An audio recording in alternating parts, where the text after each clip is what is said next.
and let whatever is in there that we don't want just spill right out. And for those of you who have spilled it out, this kirtan will help to seal it up so it doesn't come back in. Okay? Sri Krishna Chaitanya Prabhu Nityananda Shri Advaita Gadadhar Sivasari Gauracharan. And we're hoping to have some transcendental entertainment today. So don't go anywhere.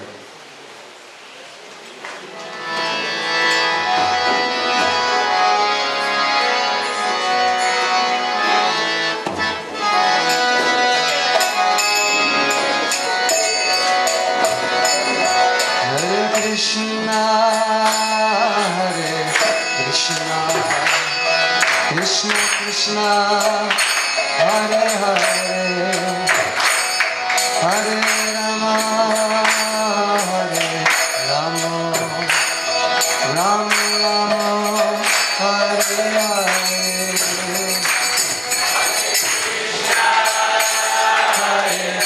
Krishna Krishna Krishna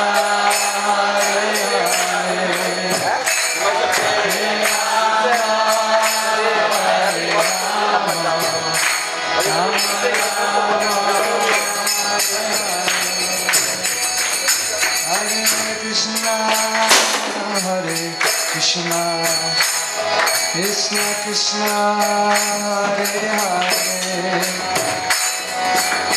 Hare Rama, Rama Rama, Hare Hare.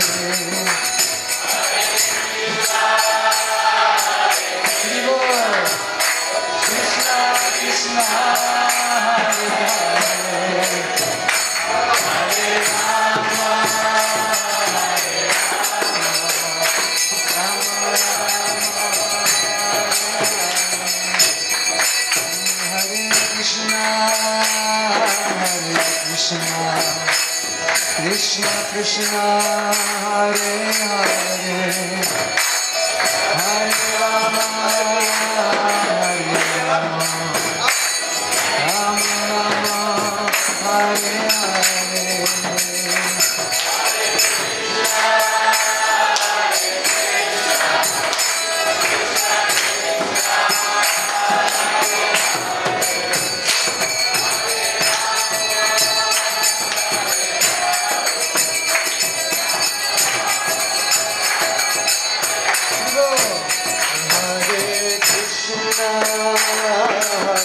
Krishna, Krishna Krishna, Hare Hare, Hare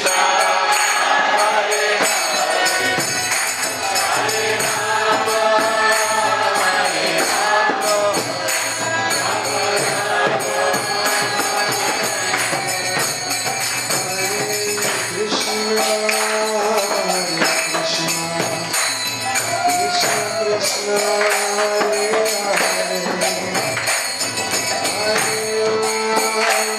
Rama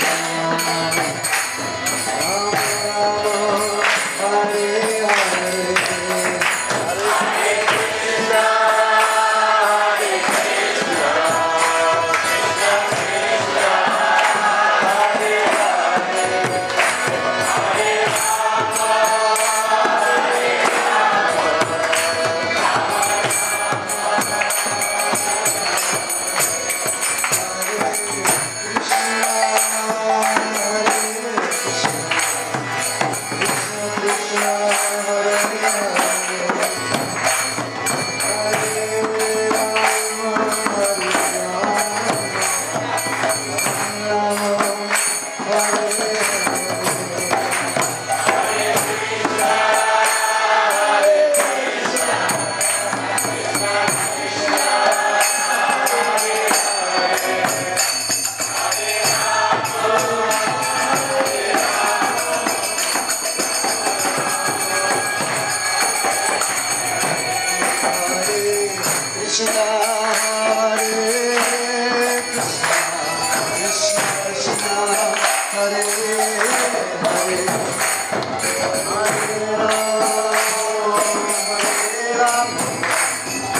Namane Namaste Saraswati Deve Gauravani Pracharine Nivise Shunyavare Paschatya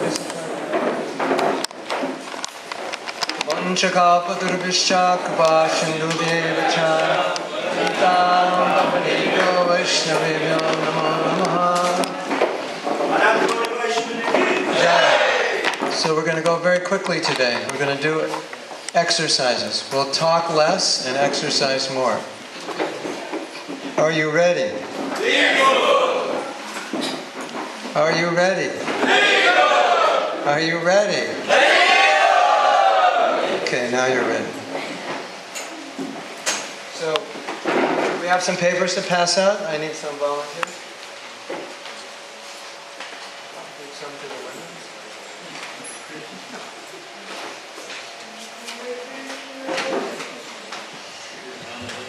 We're going to do a little exercise. We're just going to ask you to evaluate your beliefs that you have about forgiveness. And the reason we're doing this exercise, I discussed with you earlier, actually yesterday, when Prabhupada was asking a question about why we may decide to do something but we may not do it. And I said, it's possible you may have a belief about forgiveness that is preventing you from forgiving. And you may not know what it is, but you're going to have a chance to find out what it is right now. So the paper you have in front of you, some of you have, you don't have to look at the paper, you can look at me and I'll explain what to do with the paper, okay? Because by looking at it you may not understand exactly. What we've done on this paper is we've written down different beliefs that people have about forgiving. And these are common beliefs For example, would you like to hear one very common belief? Only two people want to hear? One common belief is, I will forgive if they just what? If they just change, okay. Can't expect that, but maybe if they just apologize. Some people say, I will forgive if they apologize. So, if they don't apologize, then you won't forgive, even though you want to, even though you'd like to. So,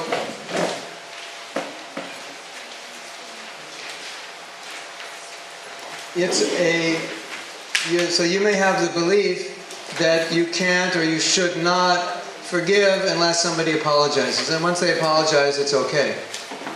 If you have that belief and you're sitting in this workshop and you're trying to forgive, you won't be able to, because the only way you can forgive is if someone apologizes. Does that make sense? Does it make sense to anybody? Yeah. Makes a lot of sense. Thank you. Let's say you have the belief that you could forgive little things, but you can't forgive big things. You know, you said something to me one day that wasn't so nice. Okay, I can forgive you for that. But I loaned you $10,000 or $100,000 or $1 million and you never paid me back. Well, that's unforgivable. Yeah, you didn't pay me back 5 cents or $1, no problem. So this sheet has a lot of beliefs, and the purpose of filling out this sheet is to see if you have any beliefs that might be preventing you from forgiving. So let me just read the sheet and you can read along. On a scale of 0 to 10, 0 indicating you totally disagree, and 10 indicating you totally agree, please rate the following statements. So that means you can rate it anywhere from 0 to 10. 1, 2, 3, 4, 5, 6, 7, 8, 9, 10. So let's read the first one. We'll do this as an example. What was done was so hurtful and destructive that it is unforgivable. Or, so, maybe I put a 3 because I feel like it's kind of unforgivable, but it's possible. I put a 3. Or maybe I believe that certain acts are unforgivable. And so what was done to me was unforgivable. I would write 10. This is unforgivable. This act is unforgivable. I believe the particular action that was done to me is in the category of unforgivable. Then I put a 10. Or I may believe that no matter what was done to me, it can be forgiven, it should be forgiven. I would put a 0. Does anyone have any questions? So just go down the list. It's this one side. There's no right answer. There's no wrong answer. You're not going to read this to anybody or show it to anybody. It's not going on the internet. It's just for you. So just don't think about it too much. Just read it and say, I believe that, I don't believe that. You can write all 0s, that's fine. You can write all 10s, it's fine. All 5s, whatever you write it's okay. Okay? So just take a few minutes. Don't get too stuck. Just, do you believe it or you not believe it, and to what degree you believe it or you don't believe it. Okay? Simple?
Are you able to do it?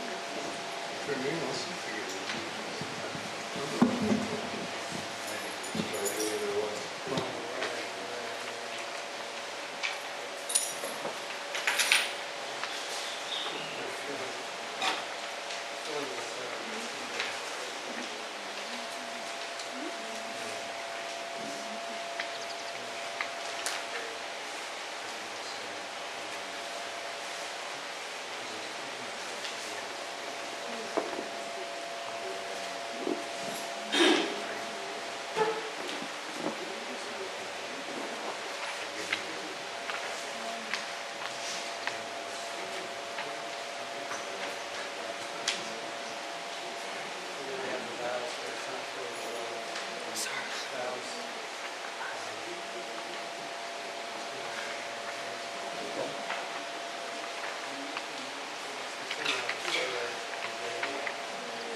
Everybody?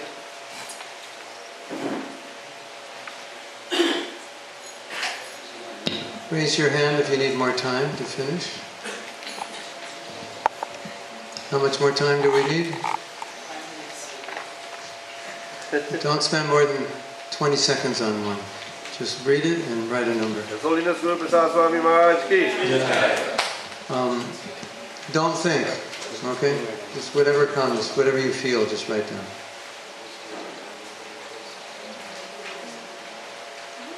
If you have to think too hard about it, it's probably zero, because it's not, if you don't know what it is, it's probably zero.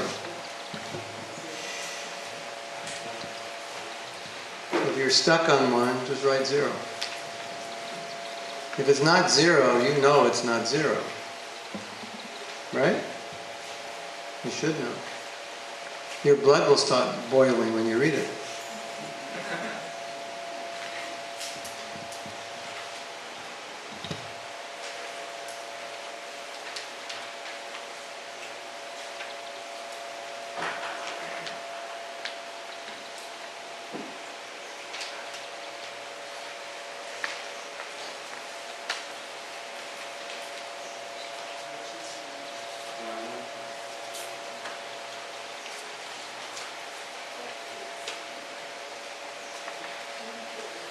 One sheet, only one delete for now.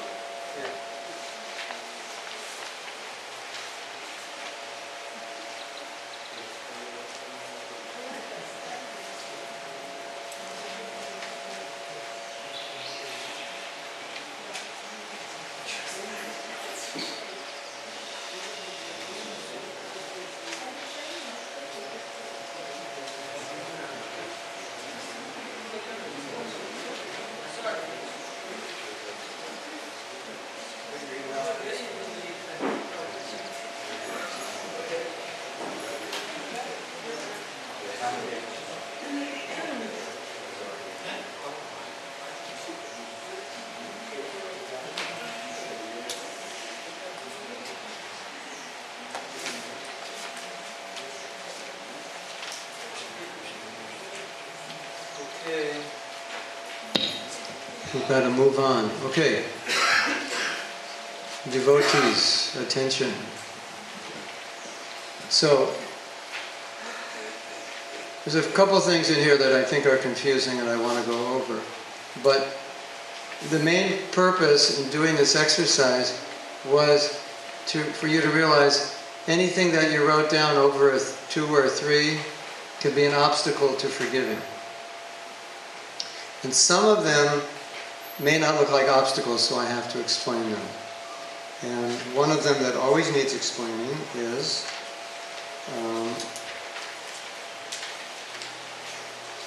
forgiveness is done to improve or reconcile a relationship.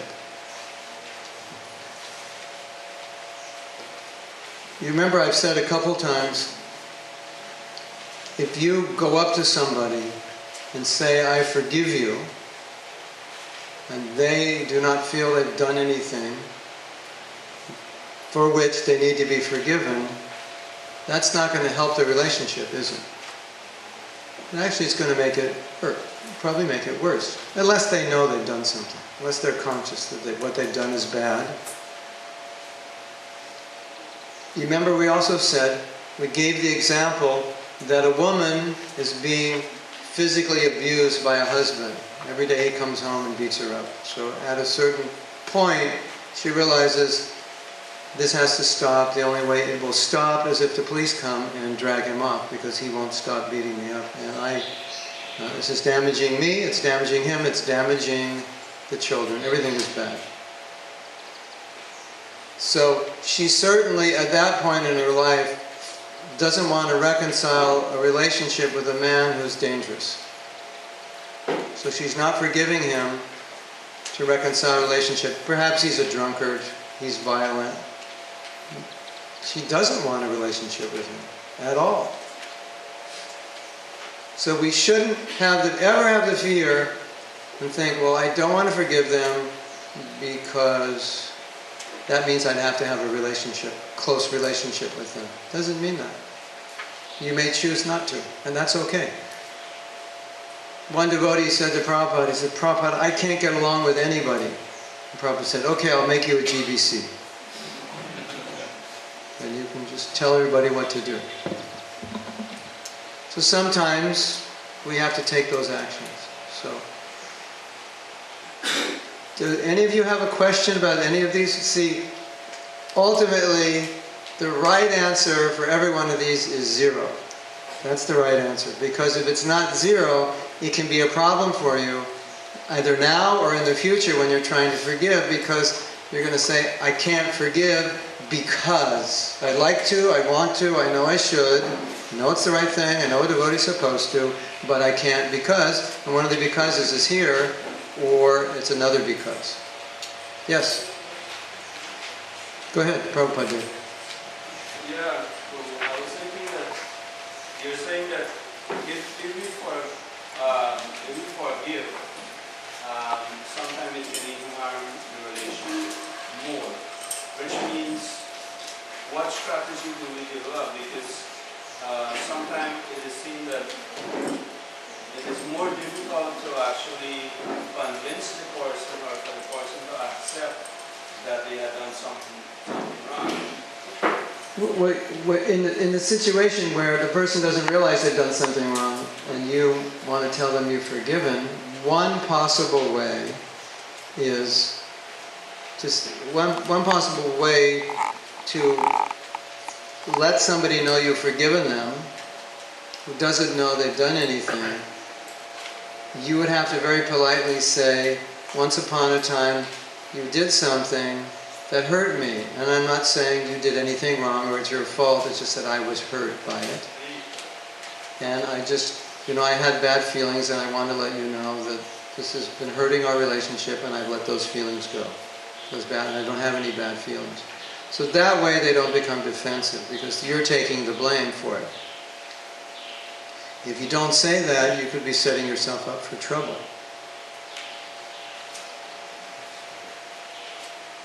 Yes.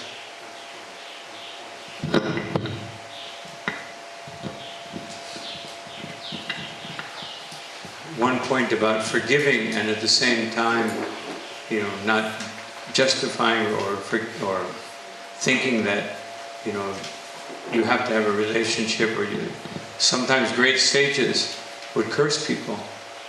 So it seems like they're not forgiving, but they're actually being merciful. They're giving them a reaction so that they don't have to continue to suffer, and they almost always give something afterwards, like Narada Muni cursed Manigriva and Nalakubara.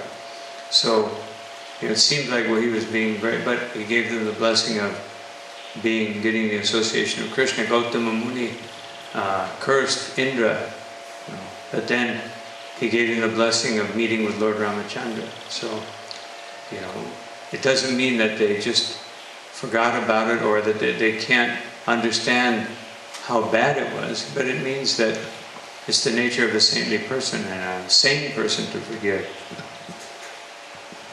I guess the part of the question would also be, what if somebody comes to you and asks you to forgive for something that you didn't know that you did? Sometimes we may want to just check in every once in a while and say, Prabhu, if I've ever done anything to upset you, please forgive me. That's one way we can approach it, But I think what you'll learn later today is that sometimes you get upset not because of what the person does, but just because of you. And that's why they don't know that they upset you. And so approaching them by saying, you did something which really wasn't that bad, but I took it to be bad. And if I've ever done anything unknowingly to you, I also would please forgive me. This isn't a situation where you want the relationship where it's important. It's an important relationship. You feel keeping the relationship bad is hurting your Krishna consciousness, or it's detrimental to spreading Krishna consciousness, then you want to make sure you reconcile it. In other situations, it's only important that you do it as your duty to forgive, and it's not important that they know it. And you have to be the judge. Because you're taking a chance once, because you might tell somebody what I suggest, that may make things worse. It's possible, right? You're planting a seed there. Yes? Does it have to be to the person directly, or could it be an internal thing that one forgive? Just internally? Is that what you're saying? Yeah, of course.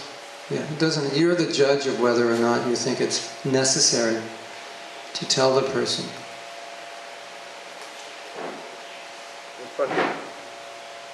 Yes. I just wanted to understand what you said clearly. Is it that it doesn't matter if you're hurt by someone, that you forgive them whether you know it or not.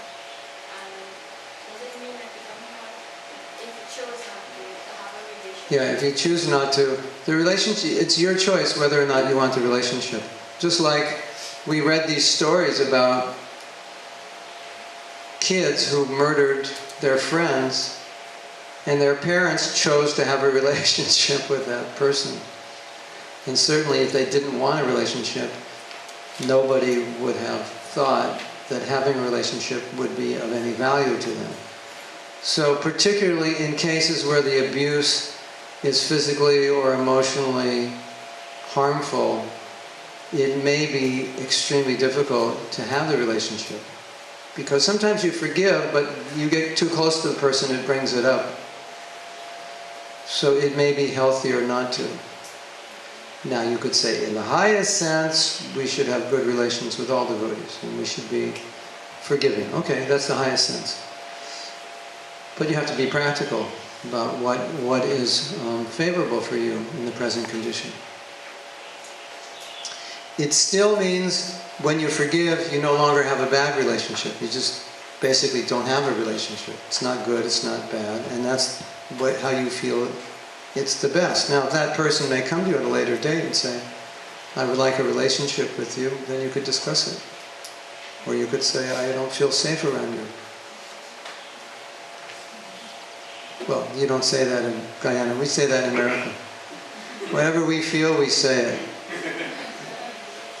You're in New York and someone says, how you doing? Say, what's it to you how I'm doing? You have no right to ask me how I'm doing. Get out of here. That's being a bona fide American. It's none of your business how I'm doing. I don't want to see your ugly face. Get out of here.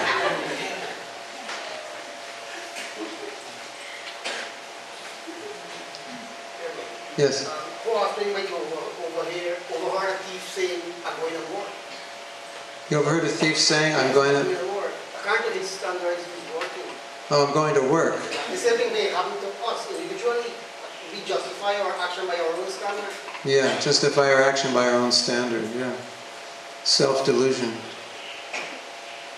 think this point is in relation to what you were saying, that we be the judge. But how can we be the judge? Our minds might trick us. We may need to consult with someone. Yeah, it's always good to consult.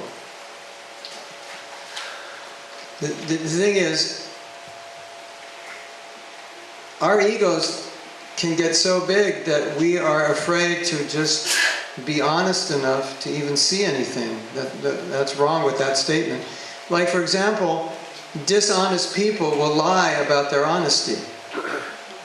Right? Does that make sense? Dishonest people will lie about their honesty because they're so deluded and so dishonest. So unless we're willing to be a little honest about what's wrong with us, we won't see that. You know, the thief will say, I'm going to work. Yeah.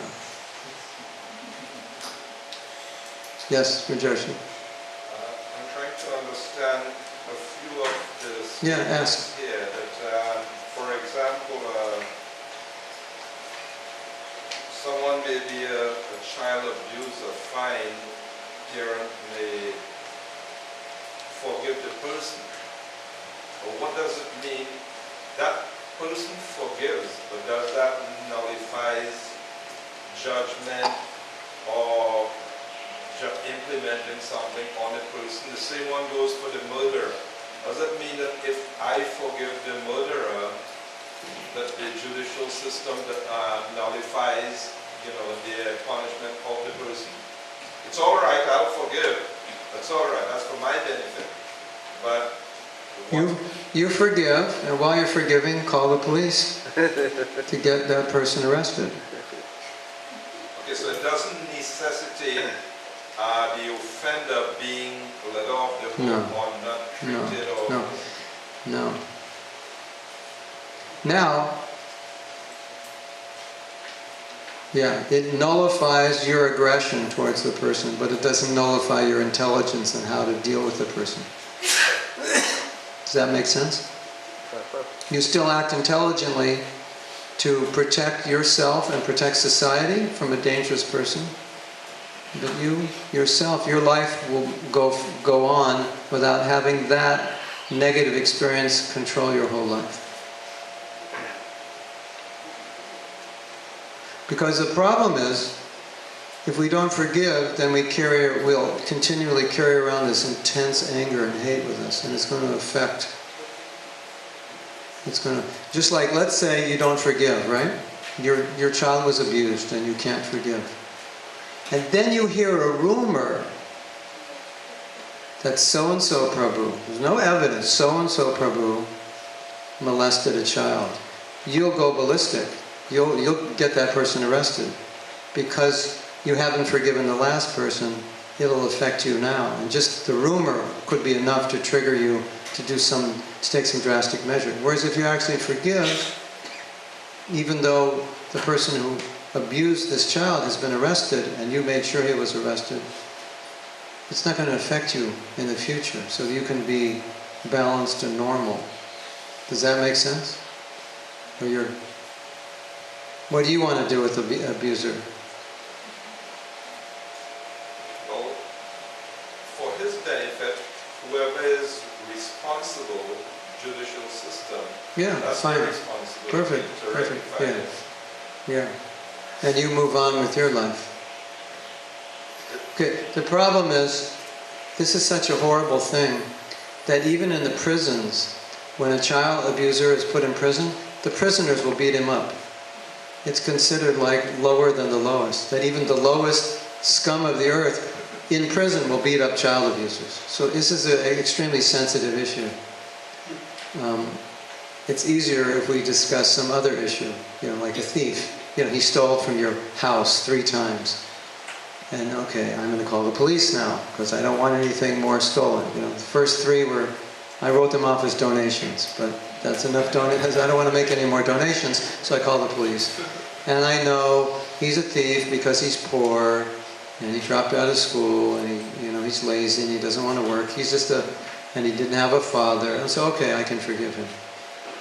But I want him in jail right now because I can't afford the thief stealing. Okay, we can understand that. With child abuse, it's a little more sensitive. But the principle's the same. Just one more. Yeah. The one that by not forgiving and getting back at the person who hurt me, isn't that true? If I am not forgiving him, I am getting back at him. Resentment is like drinking poison and hoping the other person will die. No, what I'm saying, if I don't forgive You think you're getting back at him, but you're not. You only think you are. That's the point of this one. That actually you're contaminating yourself, but you think you're getting back at him. It's an illusion. And a lot of times, they don't even know they hurt you. So how would you be getting back at them? Because they don't even know they did anything wrong. So, okay, you might say you're getting back in the sense that you're telling people about it. But ultimately, the way I looked at this was, ultimately we're the ones who suffer. So we're really getting back at ourselves more than them. But granted, you are doing yourself harm. But are you not getting back at them in that if you don't forgive them, then they'll suffer the reaction. So in this way, you are seeing that I want you to be harmed. So therefore, I am getting back at him. In other words, if I don't forgive you, you will suffer the reaction for what you did to me. So I'm getting back at you. Maybe. But they'll suffer the reaction even if you forgive them. Don't you think? I thought if a saintly person forgives someone for what... But Krishna might not, because he offended you. It's touchy, but it's not an essential aspect of the workshop, but we can talk about it. We got to move on, unless there's something really important, essential. Otherwise, we're never going to finish. We'll have to cancel lunch. Should we cancel lunch? Oh, okay. That was only 10 people. There's going to be a riot, and they're all going to beat you up. Even if you do get back at them, you're still going to suffer more than they will ultimately. So it's not worth it. That's the point. Yes. Just quickly, one clarification regarding the first one that I was asking. I was thinking that within ISKCON, within our day-to-day operation activities, sometimes it becomes the same thing that maybe an authority have to correct someone. But what would be the technique that that person may misunderstood, that he will misunderstand, he or she might misunderstand it, and they might hold something against you without understanding that it was for their good. I see that happen all the time, so I'm just thinking, how do we deal with that? As an authority? Yeah. So he's asking, as an authority, you give someone instruction, but they don't appreciate it. Well, you're correct. You're correct, yeah. That was a polite way of saying. Is that, as you say, the lady would have still been the police, which means the punishment still had to go on. So somebody done something wrong in society, we're supposed to forgive. So yes, we forgive, but still we have to deal with the issue. But then how is it that we go about do that so that that person doesn't see that we are offending them and they now take an offense? That has to... The person who we're instructing usually has to be two things. One, they want it, and two, they feel that you're doing it for their benefit. And if one of those is missing, you may end up in a situation like this. So, I think it goes back to the discussion we had yesterday. In one sense, you could say, why is somebody working under your authority who has no respect for your authority at all? That makes your job extremely difficult. Perhaps it's because they feel that you've misunderstood them, in some way you're trying to take advantage, in some way you're not showing affection. Okay, then there may be justification, but then you have to change the equation, and you have to look at the leader. Am I as a leader, by the way I'm delivering these instructions, causing them to be resentful? So whose fault is it, or is it a combination of both? See, it's such a problem to be a leader, because a leader has so much power and authority, and it's so easy to misuse it. So a leader has to be very Krishna conscious, because people have high expectations of leaders, and for a leader, sometimes subtly and sometimes not so subtly, they just think everything I say is right because I'm the leader. And even if it isn't right, it is right because I'm the leader. And you have to do what I say. And a lot of people will react to that consciousness. There was a discussion. Hari Sari read something that Prabhupada wrote, and he went to Prabhupada and said, Prabhupada, this is wrong. What you wrote here is in the Bhagavatam. He said, this is not true. It was a calculation of the universe, the distance of the planets. Amazing, right? And Prabhupada looked at it and said, okay, that should be changed. He acknowledged it was wrong. So it's a sensitive thing to be a leader, because sometimes as a leader, we have to have relationships in which a person can express himself. Why can't I accept that instruction? So maybe they feel resentful because you're forcing them. And maybe the relationship has to be more open. So, or maybe you have to ask, is it okay? Can you do this? Is there any problem with doing this? Is this too much for you? There has to be... So we have to look at it from both sides. Is the person able to hear? Is the leader able to create a relationship in which it opens them up to hear, that they're sensitive? Or is it whose fault is it? Or is it both their faults? When we're given leadership positions, we're given power, and it's easy to misuse it. Just because we have the position, we think people should do what we say. I'm relating it more to when you have to deal with an issue, when you have to correct people. As they've done something not wrong. so much to say, but to engage them or to instruct them. I'm thinking more, my question was based on... Yeah, well, if the affection is strong, then it's easier to correct. If they feel you're a bully and you just want to manipulate, it's going to be harder for them. And it also doesn't mean in every situation you will correct, because in some situations you know, I can't correct this. At least I'll have to wait a little while. Or maybe I'll talk to one of their godbrothers and say, this is a problem, do you think you can talk to him about it? Because I think if I tell him, he's going to get upset. You know, in some way, intelligently deal with it so that the person always feels that his best interest is always in mind. Because if they feel you're just a bully trying to control them or pointing out a fault, it won't communicate. And then often, and I do this with my daughter, I'll tell her when there is nothing wrong, I say, sometimes when I want to correct you, I notice you get upset, and I don't, and I really love you and I want to tell you, but I don't want to upset you. How should I do it? And just, ask them. So say, in the past, you did get upset once in a while, and I don't want to upset you, but sometimes I need to correct you because it's for your benefit. How should I do it? And just ask, and then see, and create the discussion and open, how are we going to work together? Because this is my job, I feel responsible for you. And then in feeling that affection and openness, it'll make it easier for them, I would think. I think what we did on Friday night with opening people up and on Saturday is part of the process, Feel free to be open and honest and straightforward. We're not going to use this against you. So, that fear could be there also. You've found a fault. They don't want to admit it because they're afraid that other people are going to find out they did something bad, and so they'd rather deny it and not talk about it. It could be so many things. Okay? Can we go on to the next thing? Is it getting too late? If we don't go now, you can ask during the break, if we have a break.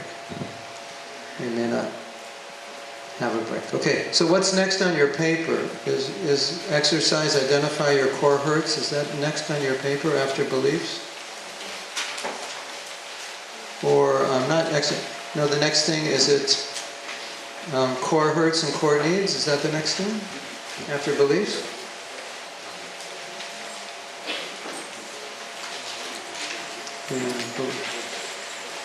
Yeah, that's what we just did. Go down to, under exercise 10, go down to core hurts and needs, and we'll read this.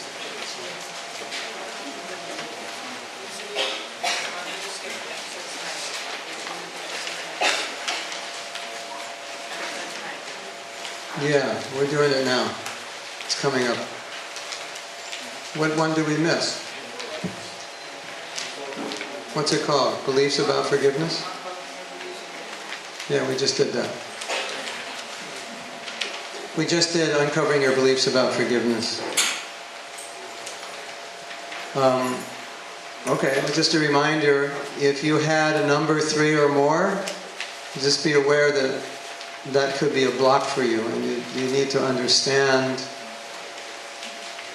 the belief that surrounds that. I can't forgive a child molester. All right, well, hopefully you'll never have to. But if that's your belief, if it ever happens, you won't be able to. Just so you're aware of your beliefs. Okay, so this is called core hurts and needs. Rather than read everything, I want to explain some things about this. I'll explain more of it than read, so you can all focus your attention on me instead of the paper for now. And then when we read the paper, I'll tell you. We'll go back.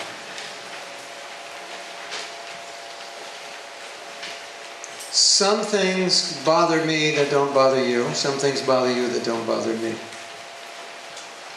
Some things bother me very deeply and bother you a little. Some things bother you very deeply and bother me a little. What does this all mean?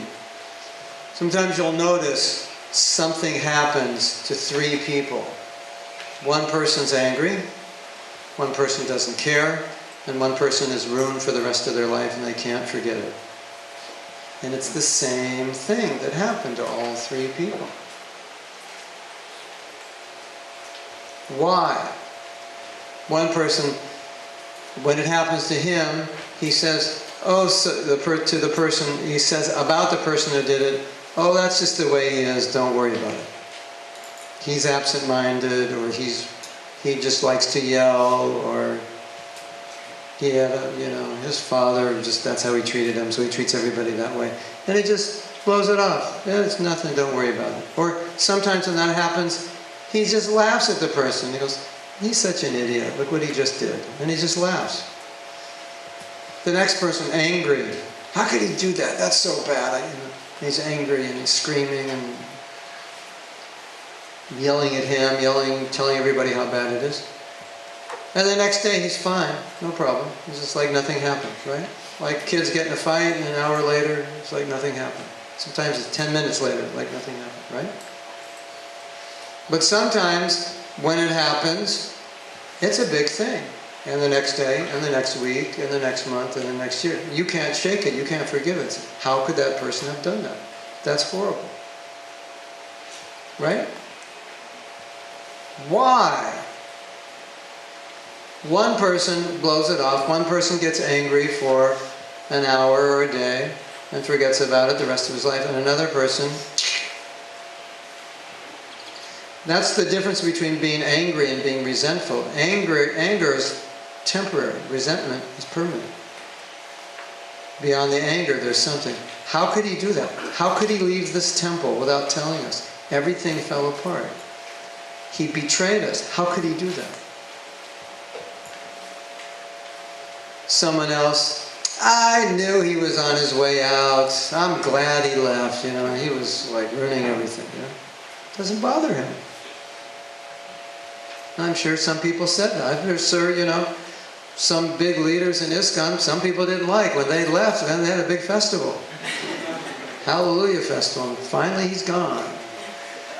Where others, they're totally broken down. Their disciples, some disciples are like, they can't deal with it. How could he do this to us? We gave our life to him.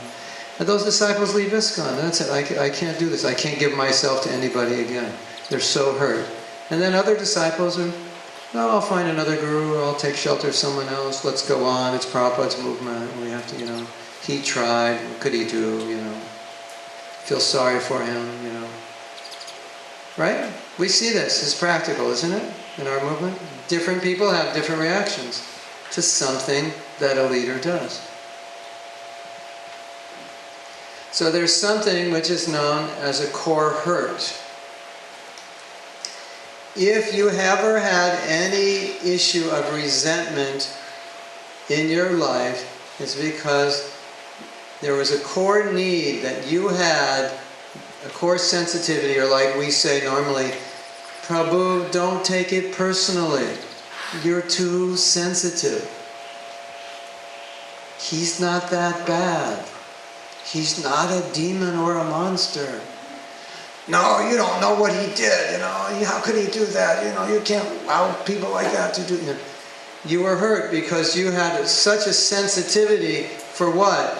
To either be trusted, you had an expectation, this person's a leader, and they did something a leader shouldn't have done, and you had such a high expectation it was broken, and you have a need in you for a leader to act in a certain way. Or the person said they were going to do this, they were going to pay you back the money, and they didn't, they betrayed you. And you have such a need for honesty in relationships, you have such a need for trust, that if somebody betrays your trust, you collapse, you're finished. You can't deal with it. Where the guy next to you is like, that's him, just don't worry about it, he's, he'll get it together, What can you expect from him? He's the jerk. Somebody else is like that because their need for trust, their sensitivity to trust, it's not an issue for them. So whenever there's a resentment, there was something that we needed, or some sensitivity we had that was struck. Remember we said yesterday when you get your buttons pushed? There was some button you were wearing. It was either an expectation, a need to be trusted, a need to be honored. That's a big one. You were not honored. They did not respect you. You did A, B, C, D, E, F, and G. It took you 10 years to do it. You made 1 million sacrifices. And nobody even said, thank you, Prabhu, for doing that. That's it, I'm out of ISKCON, I'm finished, I can't do this again. This is common, right? You had a need to be respected, honored, appreciated, which was so strong that after making sacrifices and not getting that appreciation from the management, from the leadership, from your guru, from somebody, you just say, I can't deal with it. You have such an issue with ISKCON or management. You go away. What happened to so-and-so? I don't know. Nobody can figure it out. You remember what we said yesterday? We're not adults sometimes acting like children, but we're children pretending to be adults. If you get into the core of resentment, this is why it happens. There's something that we needed that we didn't get. I had this experience myself. I sacrificed 2 years of my life in a service. I suffered like a dog. It was so difficult. It was like, I was practically like, you know, when the soldiers come back from Afghanistan or Iraq, they have to go to psychological counseling. They're, what do they call it? Post-something? Stress disorder? Post-war stress? Post-war trauma. So I was like post-president trauma. And I was like, what's wrong with Mahatma? He can't manage anything anymore. Don't talk to him. You know? And so I made a lot of sacrifices. I probably made too many sacrifices, much more. And the results were good. It was worth it in terms of service. Nobody said thank you for doing that. I mean, I made tremendous sacrifices. I was just like, I said, that's it, I'm not managing again. I couldn't manage anymore. I said, this is crazy. You know, what kind of movement is this? First, the leaders drive you nuts, so you can't even do your service, but despite them, you do it, and everybody sees it was good, and nobody says thank you. It was just like it hit me, like, that's it, I'm not managing again. So I was holding on to resentment because I had a need for someone just to say, thank you, Prabhu, I know you made a sacrifice. If they just said that, I'd have been happy camper. Okay, happy, I'm fine. No problem, I never would have thought about it again. Nobody said that. It was so upsetting to me. Why? Simply, you know, someone else is like, what do you expect, Prabhu? That's ISKCON. Nobody's going to say thank you. Get real.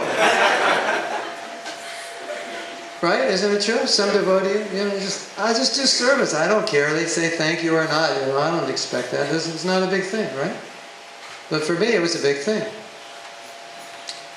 So each of us has some sensitivity, and when that button is pushed, that's when the resentment comes. If you don't have it, it doesn't matter what happens to you. It'll blow off you. It'll just glide off you like your body's full of oil, and whatever hits it just glides right off.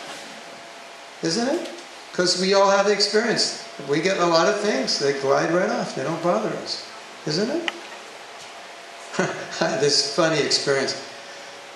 My wife's going to kill me for this. But it illustrates this point. She was having a bad day, and not having a bad day. She had more, you know, one of those days when you have more things to do than there are minutes in the day? And it puts you in a lot of anxiety. So she's a really good host. Really good host. So if anybody comes to our house, she'll just stop whatever she's doing and take care of them. What do you want to eat? Can I make you something? So on this day, my wife's doing her puja, and she's got all these things to do, and she's trying to figure out how she's going to get it done, and she's tense and anxiety. Right? This was in Mayapur. And I met one of my godbrothers who shows up in Mayapur, you know, big hugs. Come on over for breakfast. So she's doing puja. There's no breakfast. She's got a million things to do. And sometimes, you know, when she's rushing, she'll just say, you know, I'm sorry, I can't make breakfast. Just, you know, there's some fruit there and yogurt. Can you help yourself? I say, sure. So he comes in. So her guest Shakti, you know, strikes up. I have to take care of this person. And she said, as soon as we walk in, she said something like, why did you bring him home? Something like that. I'm like, oh. Holy cow dog, I'm in trouble now.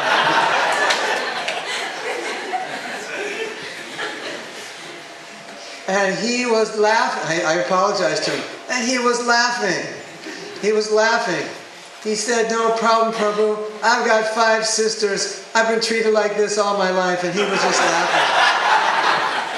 Or maybe it was 3 sisters. And he kept saying, don't worry, Mataji, no problem. You know, he was like, totally no problem. But you can imagine for somebody else who's got like issues of, am I really, you know, is my life worth anything? You know, should I like live another day? You know, can I contribute anything to the world? And then you bring that person into the house and your wife says, why did you bring him here? That might, you know, might have some issues with my wife to work out, right? So you understand the point? So we made the point yesterday that it's not really so much the situation, it's not really so much the person, it's more like who we are. And just the fact that I want people to say thank you if I give, you know, my blood, sweat, and tears every day of my life for a few years and suffer like I'm in hell to serve Krishna, and I just want a little thank you, you know, there's nothing really wrong with that, is there? I mean, that's just normal. But that's just who I am. That's, for whatever reason, that's who I am. And for whatever reason, he's not like that. So it's just a reality that we have to deal with, that we have to understand what we're like. And then protect ourselves in the future, so when we're in situations like that, we can say, okay, Mahatma, you're doing it again, you're making the sacrifice, you're doing this and that. Now you know, this is ISKCON, it's possible that nobody in the leadership position of ISKCON is going to say, Mahatma, thank you for doing that. I really appreciate that. You know? So I got myself all reprogrammed now, so that I can go out in the battlefield and do this and that. And when nobody says thank you, I'm fine. I'm just like, of course, what do you expect? This is ISKCON, you know. No one's going to say thank you. So I'm okay. Because I recognized I have that need, right? Or maybe I also recognized, hey, actually, I never say thank you to anybody anyway. So why am I so needy of thank yous when I don't even thank anybody else for the sacrifices they make? So I process it. I start to understand. So I can protect myself in the future. So if somebody makes a promise, they don't keep it, I don't just fall apart, put his name all over the internet, call up everyone I know, talk to them for an hour and tell them what happened till I'm red in the face. I just, okay, I should have known, I should have been smart enough to know, maybe I shouldn't have trusted him. Okay, let's move on. So now what I'd like you to do is look at the issue of resentment that you came here in this seminar to deal with, and isolate what was the actual cause. Was it that I had an expectation that they would be nice, they would be loving, they would be truthful, they would be honest, and they weren't? Find what it is, because once you find what it is that hurts you, then you'll come in touch with the sensitivity, that button that got pushed, and then you realize the whole problem was I'm wearing this button. If I wasn't wearing this button, I'd be fine. Does that make sense? And then then at this point you could realize it's probably not good to wear this button anymore because someone else might push it. So the wonderful thing about forgiveness is when you realize this, you can just throw all your buttons off. And then in the future people can be offending you left and right and you're just like, yeah, whatever. No problem, that's just him, I don't care. Wouldn't that be nice? Right? We had this GBC Guru Sannyasi that left, that I had my issue with. He was an interesting character because he would often yell and scream like having tantrums, like out of control. And if you walked into his office and he was yelling and screaming, you would look like a hurricane just pushed you against a wall, you know? Your seeker would be woo, like you're electrocuted. But those of us who were around him, when he was like that, it was like, for us, it was like nothing. It was like, this is a normal thing, you know? It didn't even bother us. You know? So you could imagine, you know, you come there, you want to talk to him, and he's like, "You idiot, why did you come at 1 o'clock? I told you to come at 1:02. Get out of here, I want to see your face." Yeah, I mean, how would you feel? You know, but we're around him and we're just like laughing at him. You know, it's like, this movement's crazy. This guy's a GBC in a group. How did he ever get in a position like that? And we're just, you know, to us it's just like, this is really interesting, isn't it? You know? It doesn't bother us. I mean, he's actually a good devotee and he got so much done and we appreciate him. It's just that he did that. That's what he did. So we just got used to it and it wasn't a problem. He didn't always do that. Just did it a lot though. It was okay, you know. But if you didn't know that, you could have big problems. So everybody right now, look at your issue. Try to isolate what it was. Was it you expected honesty, you expected trust, you expected love, care, attention, appreciation. You basically got the opposite. Try to see what your sensitivity is. And then you know, just meditate on how that was really what caused you to resent what this person did, your personal sensitivity. Okay? So you can think about it and write down what it is. It might be more than one. It might be many.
Some trust.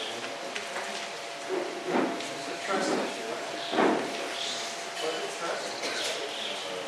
Was it? Yeah. If it's something you expect, affection, trust, appreciation, honor. So trust is shared. So we can't expect any kind of. We'll talk about it. Good question. Anyone need more time? So, Jitesh was asking the question, he said, well, in his personal case it was a trust issue. Someone did something, didn't do something they promised, or did something they didn't promise? I was expecting him to go according with me. To do something, you were expecting? It was not up to my expectations. Oh, but there was no agreement there? Yeah. Oh, yeah. Oh, so this is different. This is really interesting. I'm glad you asked this question. He's saying he expected this person to do something, but there was no agreement. The person didn't know he was supposed to do it. So for you, it was an issue of trust, or thinking, well, he should know he should do this, right? So, you know, your sensitivity is that maybe trust and people need to be smart, you know. But when you don't have an agreement, don't expect a person to do something you didn't agree to. There was no contract. Interesting, isn't it? That You see, expectations get us in trouble. It's not that we shouldn't expect others to act with integrity, to be honest, but at the same time we can't be overly sensitive, or we can't always expect that they will. We would hope that they will. We would try to encourage them to, instruct them to be an example that they would, but people don't always do that. And we're going to discuss why. Anybody want to share anything from this exercise? You see, it's an interesting point. When something happens to you, right? Like something happened to me and I got really upset. And then I talked to Maharaj. He goes, Maharaj says, yeah, the same thing happened to me.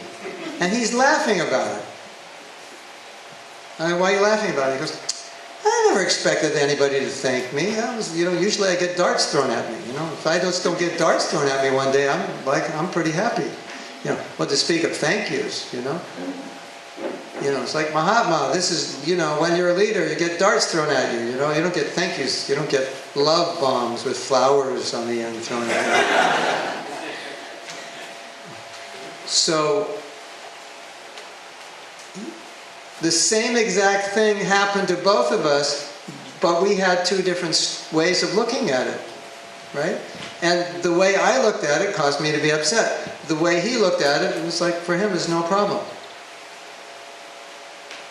So, what you tell yourself, when something happens and then you figure out what happens, according to what you figure out what happens, you're either going to get upset or not get upset, right? Haribo, Haribo. Celebrate, everybody. Our fearless leader has let go. Haribo. For those of you who are new, the devotees had written down their story of resentment on the paper, and when they get inspired, they come and offer it to the fire sacrifice, which we will burn soon, and celebrate with a huge kirtan. There was a lion once who was abandoned, and he was raised by sheep. The local sheep picked him up because they were so young they couldn't tell the difference. So he became their brother. Problem was, when he got older, they looked at him and said, dude, you look weird. If we're seen with you, people are going to think we're weird. Out of here. So they kicked him out. He was their brother, as far as they were concerned, as far as he was concerned, he was a sheep, he wasn't a lion. They kicked him out. He went into severe depression. He was rejected by his family. Could you imagine your family rejected you? Say, you're ugly, get out of here. How would you feel? So he's out there, in the forest, lamenting.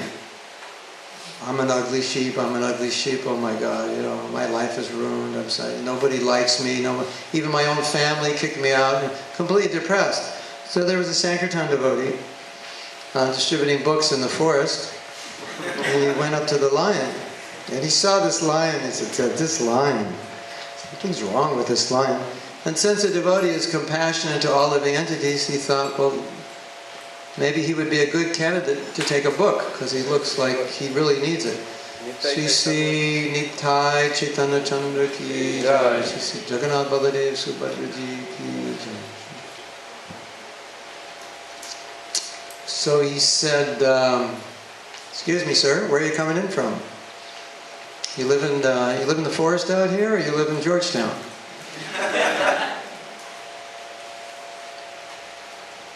And he said, oh, I'm so miserable.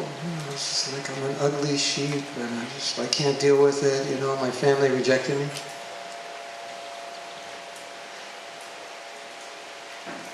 Jai Jagannath.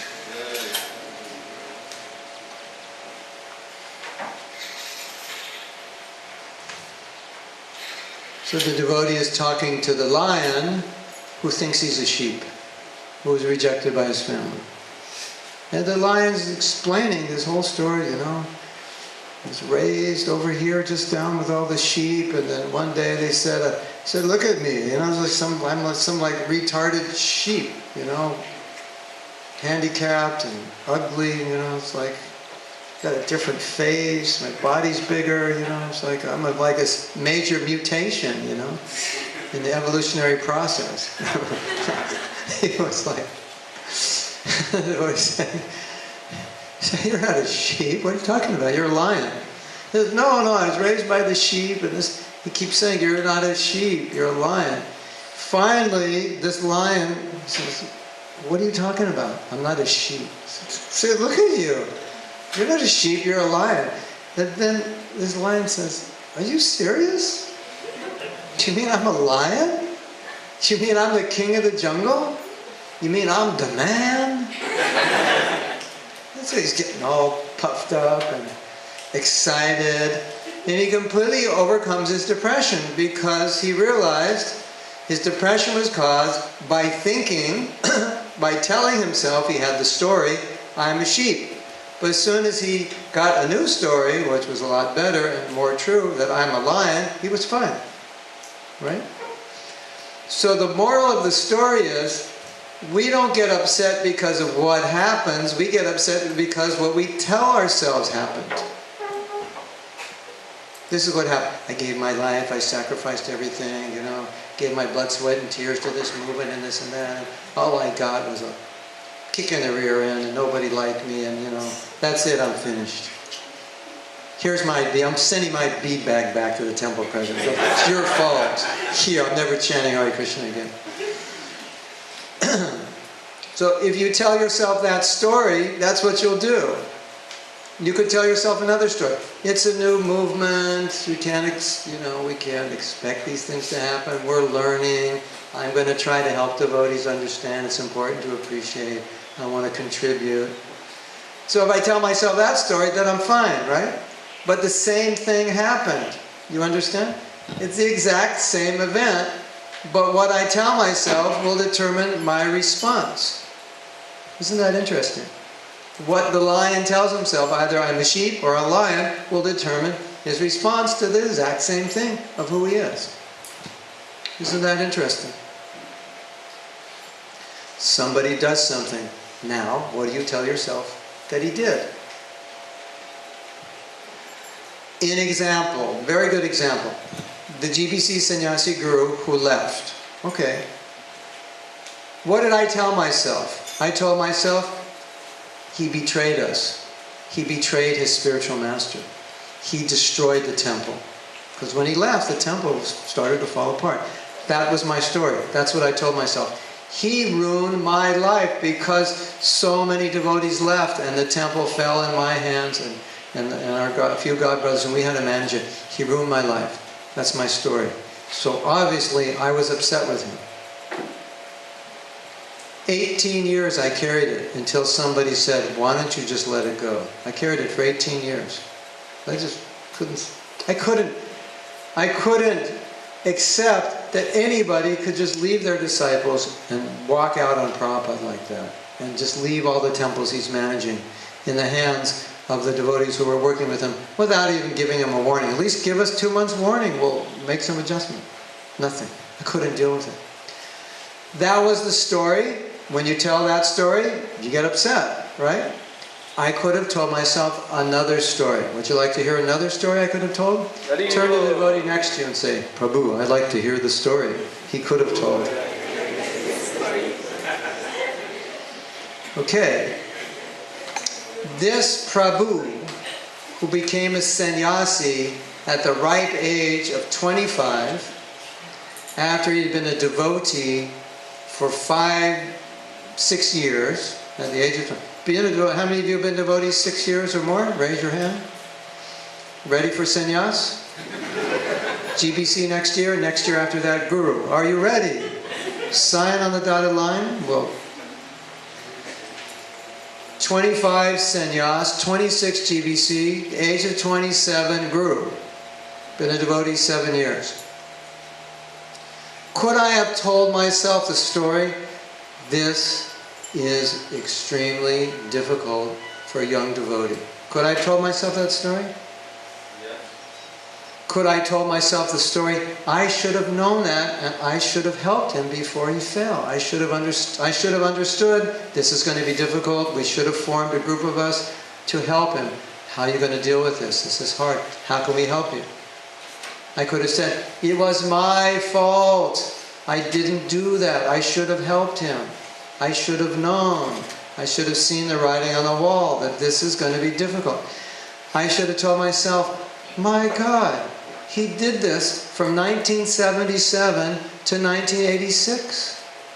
He never fell down. He never broke the principles. He did it for nearly 9 years with no training through a time of intense turmoil in ISKCON. This is glorious. All glories to him.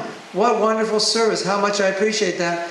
If they made me guru in 1977, 1978, I would have fallen on my face. I know that. I wouldn't have been able to deal with it. I could have told myself all those stories. If I told myself all those stories, I would have just felt sorry for him, not angry. Yes or yes? Yes. The story you tell yourself is how you react.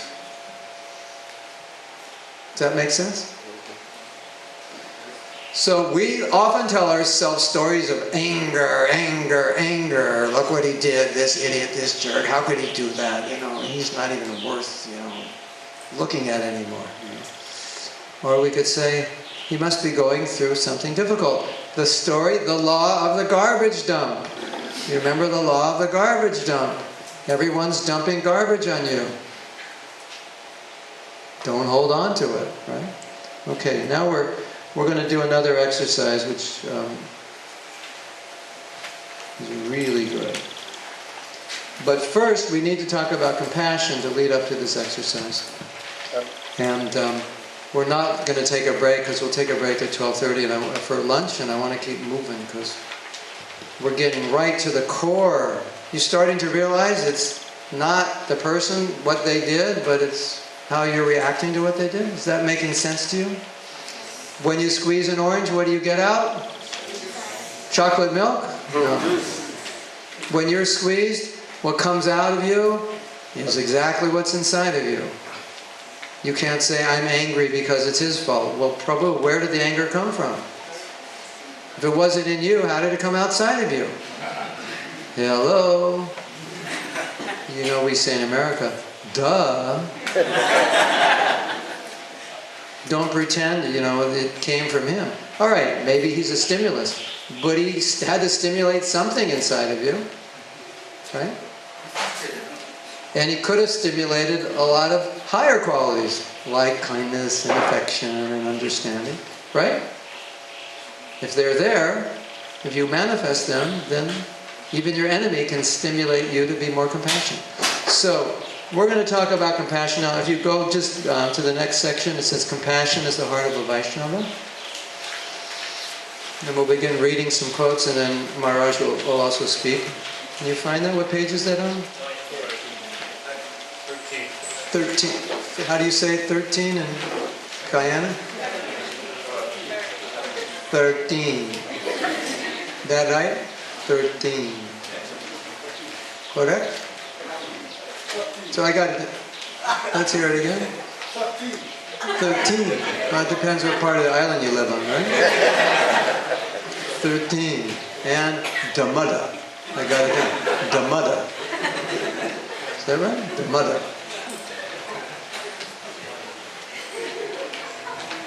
And it's not chanting, it's chanting. I've been chanting, right? I've been chanting Hare Krishna. I don't chant. I haven't been chanting Hare Krishna. I've been chanting Hare Krishna. Is that it? Is that right? Maybe I can get an honorary residency now in Guyana. I can say those things. Okay.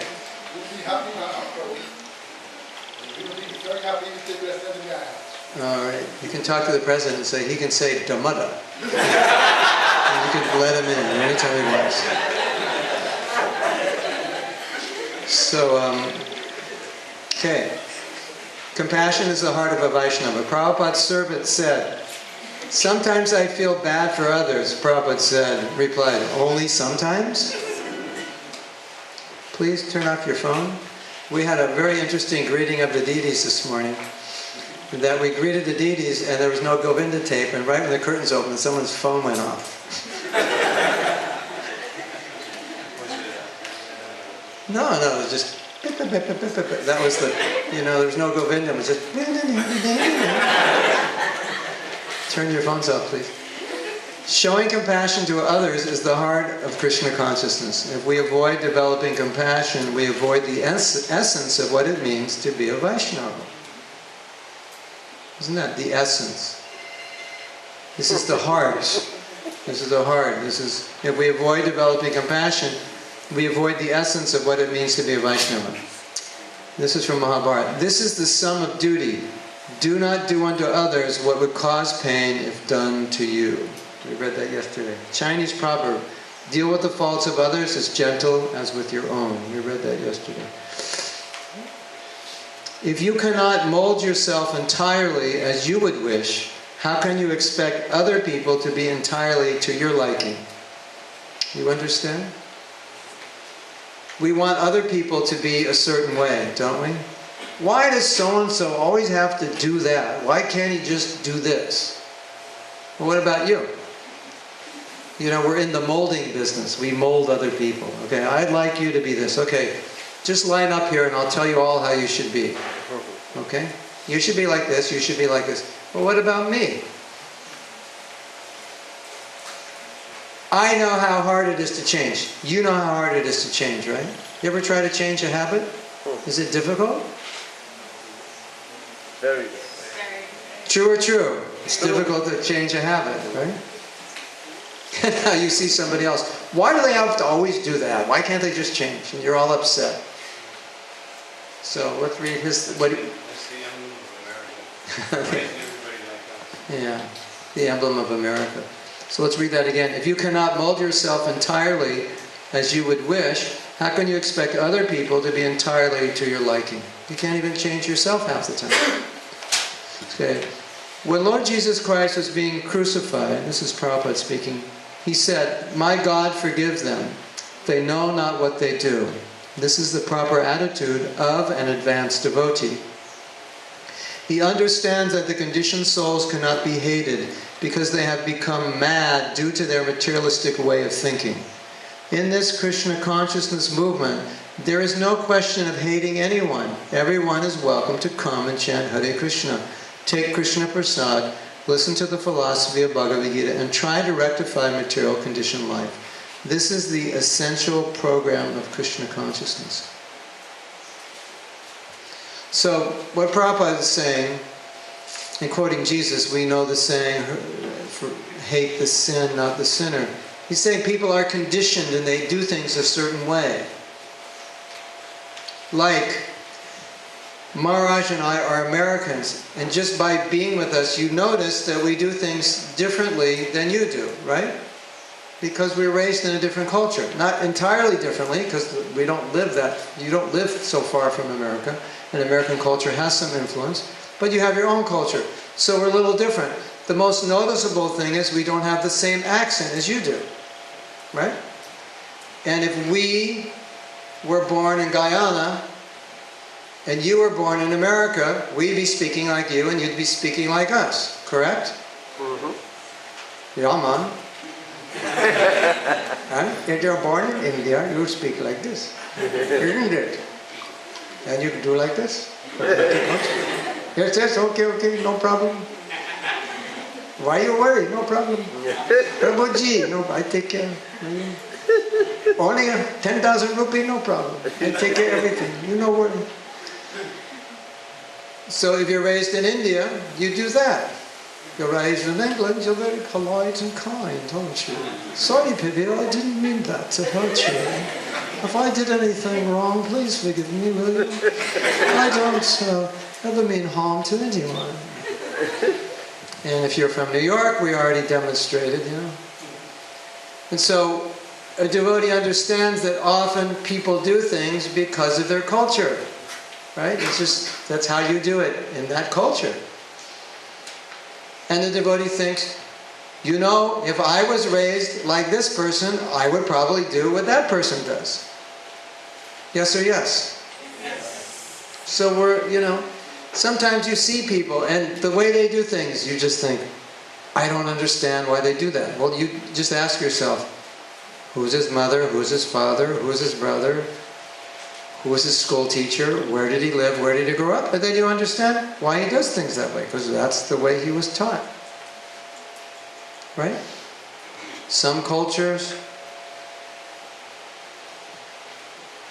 very respectful to elders. Indian culture, elders, intense respect. You try to get American kids to respect, once they get like 15, to respect elders, it's difficult.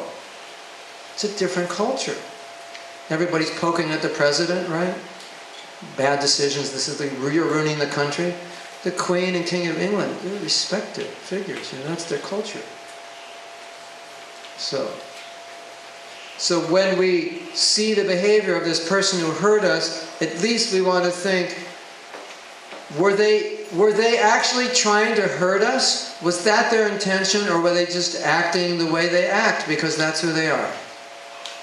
In most cases, if you think about it, the person who hurt you didn't wake up that morning thinking, today I'm going to hurt Mahatma.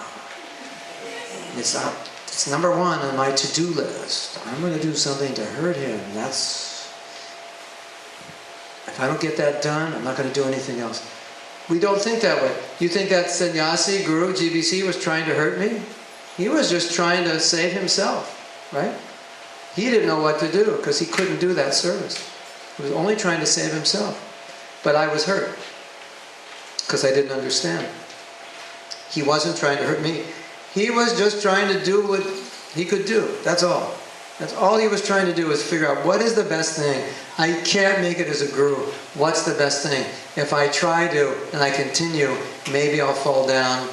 Maybe I'll marry my disciple. I don't want to do that. I'd rather just walk out gracefully, not having broken any principles, not having offended anybody, and just go off and figure out what I'm going to do with my life. That's all he could do. That's the best he could do. So if I would have understood that, if I would have had a little more compassion, then I wouldn't have been upset, right? So, it's a very important point. This is setting you up for the next exercise. Everything we're saying here is just so you can do the next exercise really well. Let's continue reading. A devotee feels there is already enough suffering in the world. He does not wish to bring any more suffering upon anyone. Pay attention to this next quote. There could be a lot of papers being torn up after you read this. It's really good. One of my favorite. And we do not usually have a gigantic monster to forgive. We have a weak, needy, and somewhat stupid human being. When you see your enemy and yourself in the weakness and stillness of the humanity you share, you will make... I'm sorry. The weakness and silliness of the humanity you share, you will make the miracle of forgiving a little easier. Isn't it true that sometimes if a person hurts us, we think he's a monster, or she's a monster? But when you realize this person is also suffering, just like you. He's not a monster at all. He's just a weak human being who did something stupid. Why do you want to be so angry with him? How about being a little understanding? Why not? Right? Can we be more understanding? Is that possible? Do we have that choice? Do we have that option? Yes. Yes, of course. Revenge is intended to cause pain. There's a typo there. To others. At least it's intended, but as we said, it causes ourselves pain. And is thus antithetical to the mentality and behavior of a Vaishnava. Rather, a devotee feels for the sufferings of others and tries to relieve their suffering. Prabhu, I'm a Vaishnava. You have resentment for this person? You want them to suffer? Yes. What kind of Vaishnava is that? What verse is that? I haven't read that verse yet. Is that in the 19th chapter of the Bhagavad Gita? Isn't that 13th canto of the Bhagavatam? The chapter on revenge. Let me read that again. This is an interesting point. Revenge is intended to cause pain to others and is thus antithetical to the mentality and behavior of a Vaishnava. How can you be a devotee and hold on to resentment? Because you just want to cause pain. It doesn't make any sense. Compassion is the essence, right? And we're walking around thinking, hey, I chanted some good rounds. I'm the best Prabhu in the temple today. Right? I wonder if anybody chanted their rounds as good as I did today. I doubt it. I was up at 2:30. All you guys were sleeping 4, 5, 6 o'clock. I'm the Prabhu of the day. Hey, I dress the deities. You seen the deities? Beautiful. Nobody can dress them like I can. Beautiful. And you're walking around with this resentment, thinking, I'm a devotee. But what's the reality? You know the reality. I hope are we going to hear a song today? Dodi Korta? We're going to hear the song. So I won't sing it because we're going to hear it. Does it have that line in it? Dodi Korta? No, it doesn't. Are we going to hear a rap? Anyone prepared a rap? You can start a band, call it Sweet Rapper. Dodi Kortas. Tila. Kanta. Yo! Jolly Sari.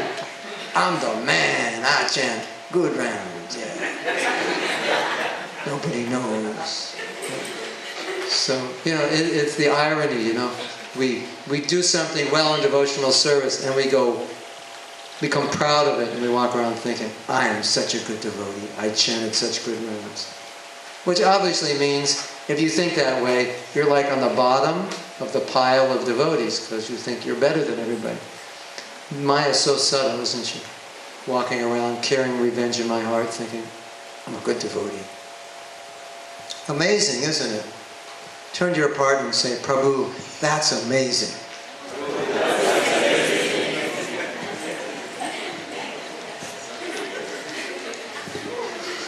Okay. I told you we would have fun. Prabhu, you all look a lot happier than you did on Thursday night. You were pretty scared when you came in on Thursday night. If we offended another person, certainly we would hope to be forgiven. However, we often want to see our offender pay for their acts. We want mercy for ourselves and justice for others. Pay up, Prabhu, or die. If you can't forgive, don't ask to be forgiven. Compassion is the antitoxin of the soul.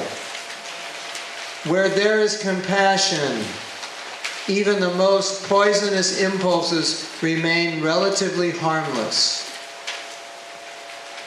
Compassion is the antitoxin of the soul. This is the essence. When we start to feel a little bit sorry for the person who hurt us, that they're just a human being, they just want to be happy. I want to be happy. They're just trying to get along in life. I'm trying to get along in life. Even they did the wrong thing, they probably didn't intend to do it. And even if the thief is going to work, he probably has no conception of any other work. He's just trying to support his family. He doesn't know what to do. It's possible to see this way, isn't it? Compassion is the antitoxin of the soul. Where there is compassion, even the most poisonous impulses remain relatively harmless. Compassion for loved ones and friends, or for those who have never harmed us, is wonderful. However, the greatest test of our compassion is to show kindness to those who hurt us. Just like we go on Sankirtan, right? Give out the mercy, Prabhus. But if somebody hurts us, it's a little more difficult, isn't it, to be kind? It's easy to be kind to people on the street because you don't know them, right? But if you see on the street somebody who hurt you, it's much more difficult, maybe impossible. Let me not desire anything but the highest good for my worst enemies. You will either bring more compassion or more resentment into the world. Forgiveness arises as a natural byproduct of increased compassion. There's one more quote. We won't read it, but I'll explain it. It's on the page I gave you yesterday of quotes, where I think it Henry Wadsworth Longfellow. You find that quote? If you can find it, I'm going to paraphrase it. If you can find it, there's a section on compassion. Longfellow, I believe it's Longfellow.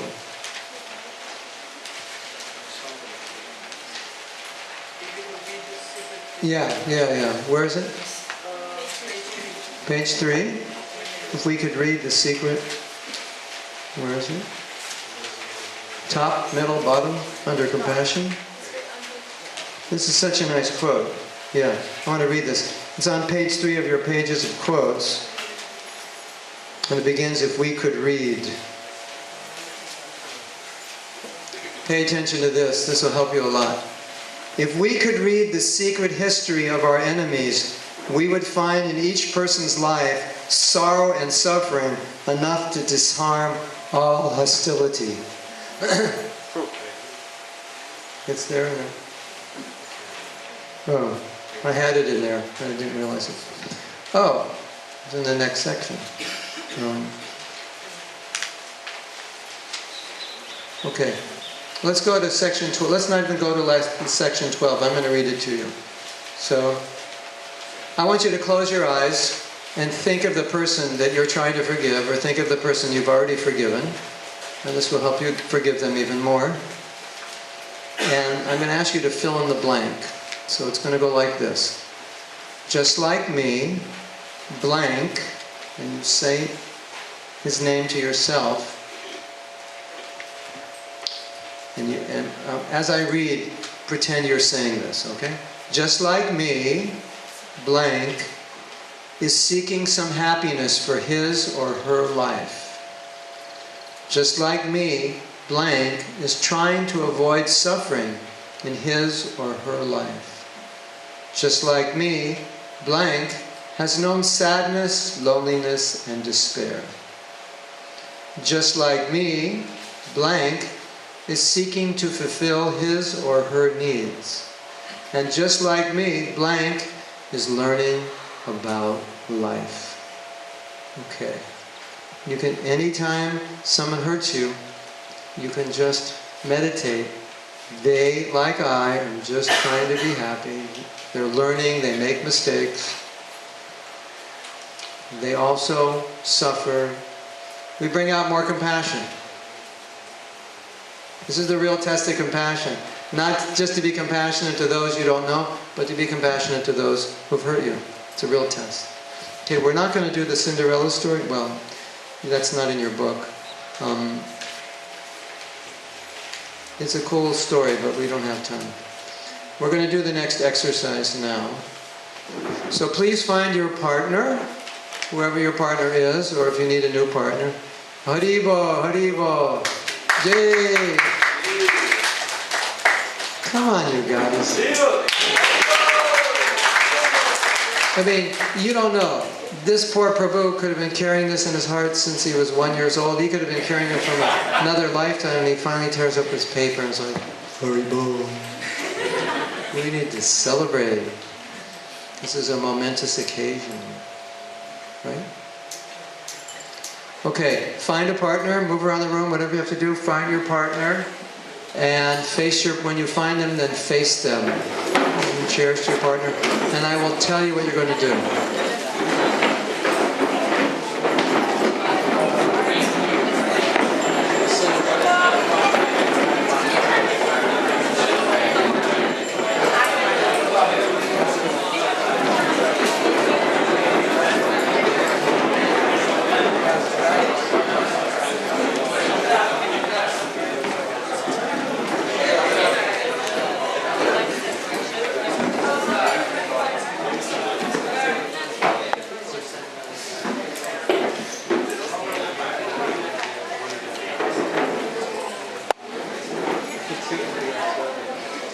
Does anybody not have a partner?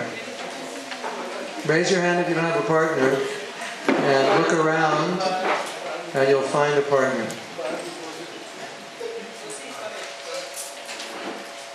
Okay, you have your paper. This is exercise 13.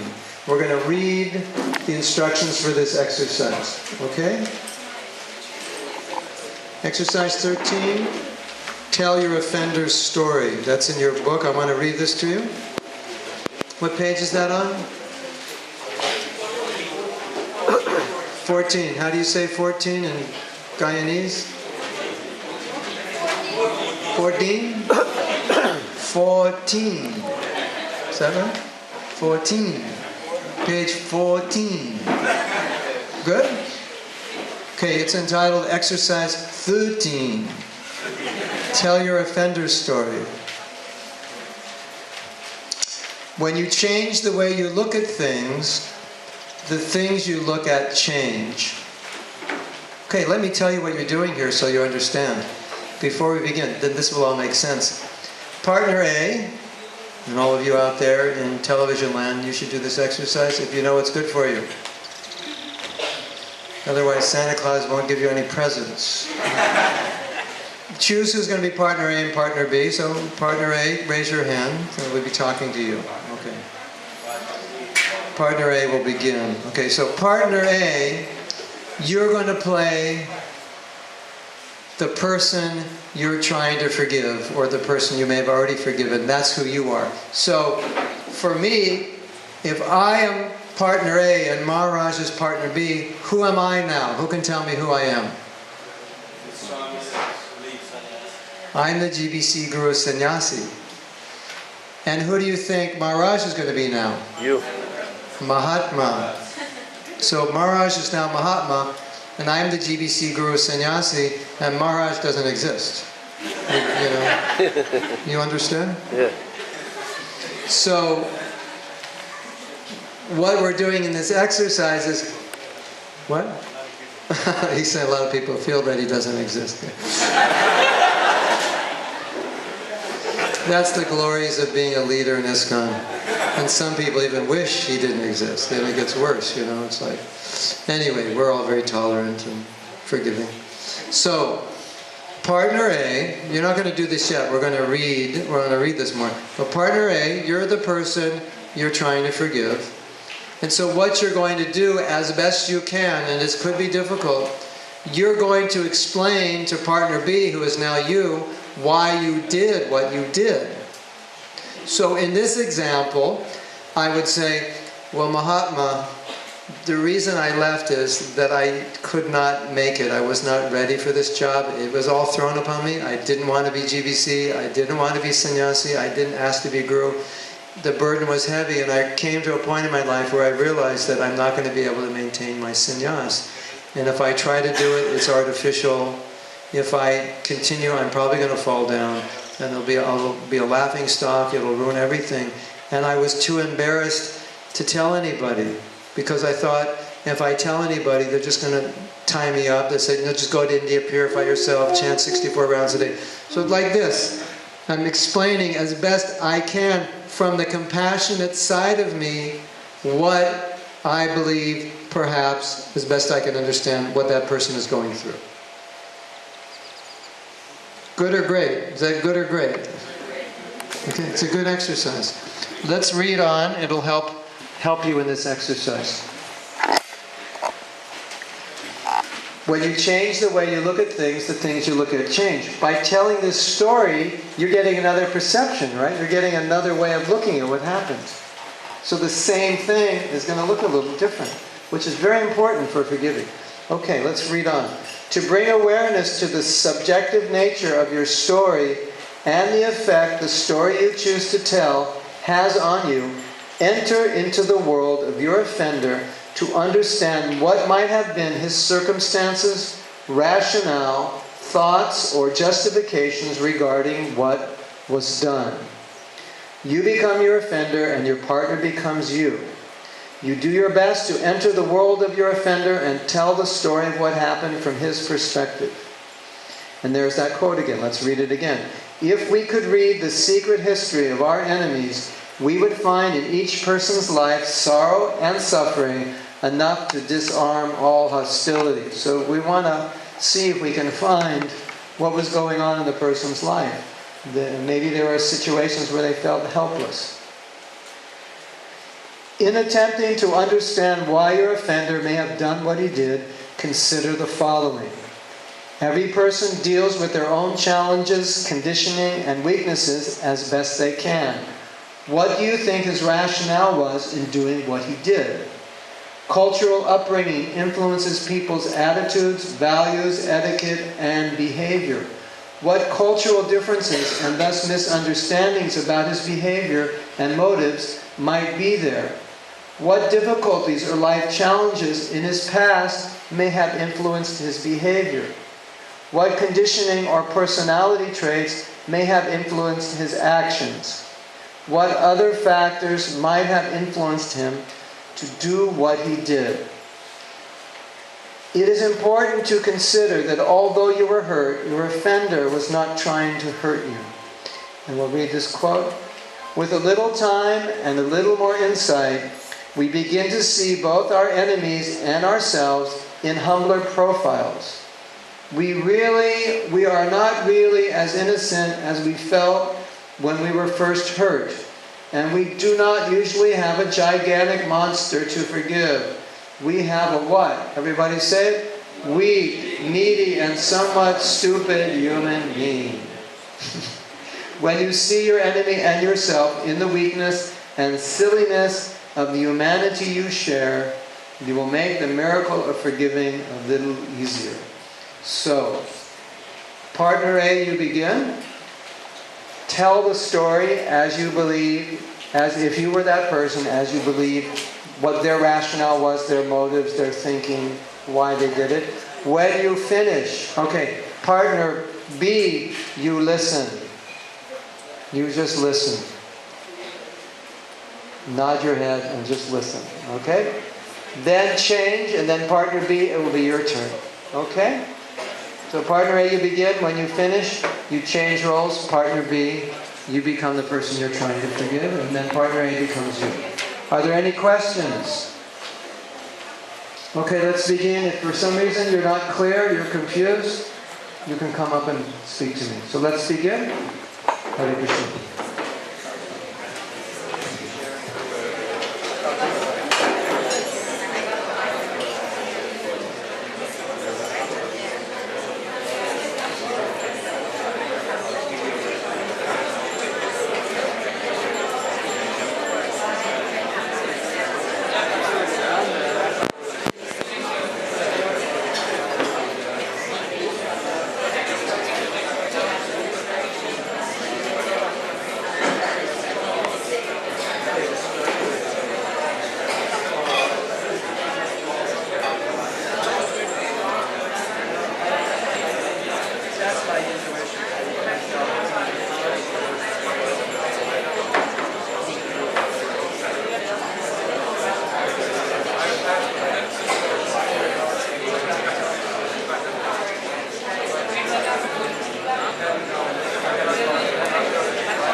Who needs more time? We should be on partner B. Are there any partner Bs that haven't, anyone that hasn't started partner B? Any partner Bs that haven't finished? Everyone's done? You're just chit-chatting now, right? Okay. Chit-chat session is now over, and we're going to have a sharing session. Now we need our Master of Ceremonies, Prabhupada Dev, with the microphone. So everybody can face the front.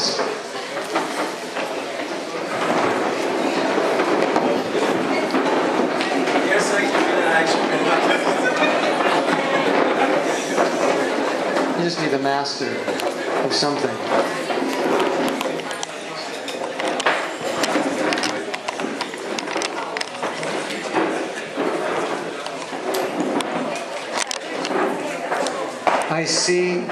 Now I see by looking at your face, I can see your heart is like a lotus that is opened, and all enmity has just dripped out like drops of water, never again to enter.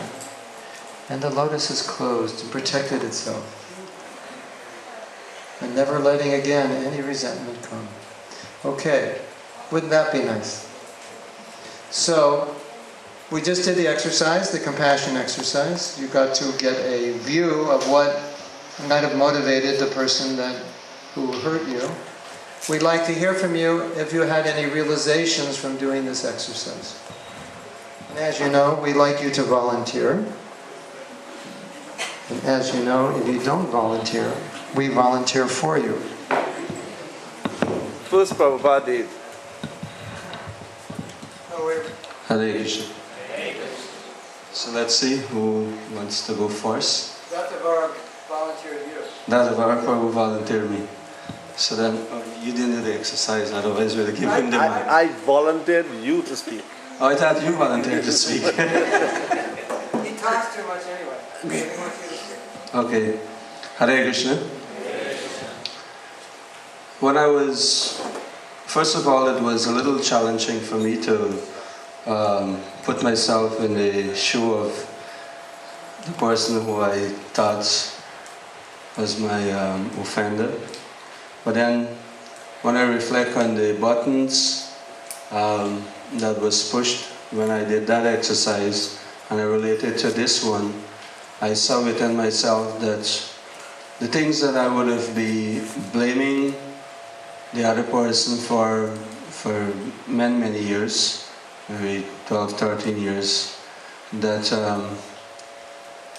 it wasn't exactly the things that I was affected by or I wanted for myself, but it was unreasonable in the sense that when I put myself in that person's shoe and I look at the person's timing, I look at the individual upbringing, background in Krishna consciousness and everything else, it was my false expectation. It was basically that I realized was false expectation, that I was expecting something from the individual that really and truly the individual don't have. And the story that came to my mind is just like, Hiranyakashipu was asking Lord Brahma, give me this, give me that. And Lord Brahma said that, I cannot give something that I don't have. So I realized that many times I would have expected things from people that they don't really have. And it would have caused me so much inconvenience for so many years. Hare Krishna.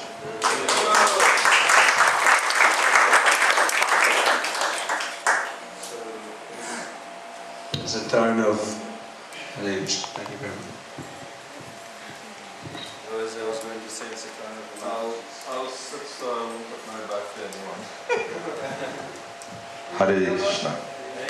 You want to come in the front? Okay.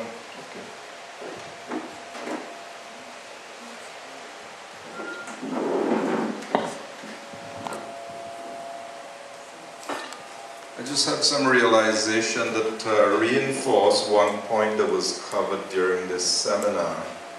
taking someone else's position. The point that was covered is that we judge others by their action, but we expect others to judge us by our intention.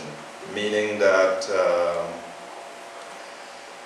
when we make mistakes and so on, then we expect people to see, well, my intention was good. I was trying to get it right, but it just came out like that. But when others are trying, and however it comes out, if it comes out bad, then immediately we're ready to judge people that you just got it wrong. I knew you were always like that, and we get so. Taking this position helps, to be sympathetic or, try to understand why people do things in the paradigm they're situated and why and how and so on. So it's always nice to see from that point of view. Thanks, Hare Krishna. Thank you very much, Rajesh Prabhu. Any of the Matajis want to volunteer? Then the mic will be thrown at you. Wait. Let someone share who hasn't shared yet. Yes. We agree with that principle. So, let's see someone who shared as yet.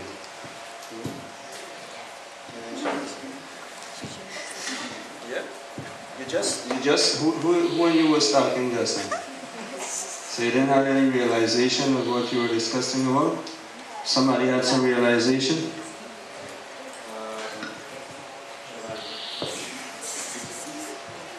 Not even realization, just what happened. Just say what happened.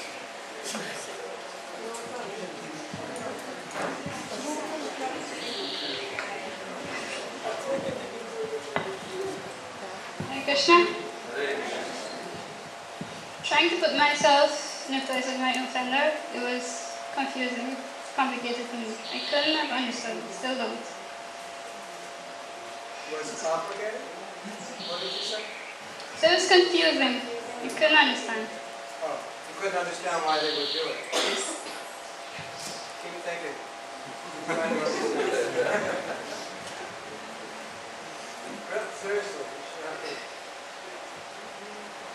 It doesn't have to make sense according to the way you look at life, but you have to see how other people, it may make sense to them. And it may be that the way someone treated you was how they were treated. So they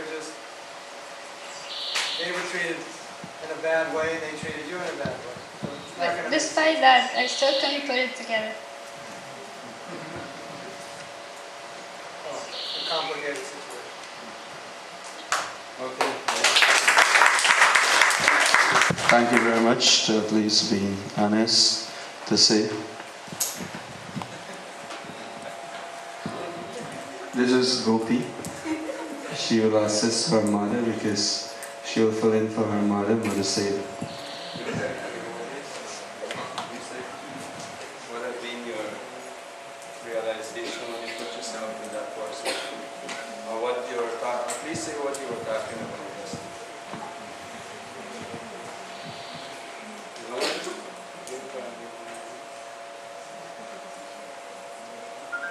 Wow.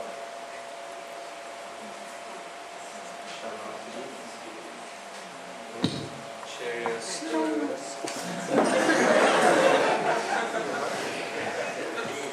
Well, you wouldn't get Prasad.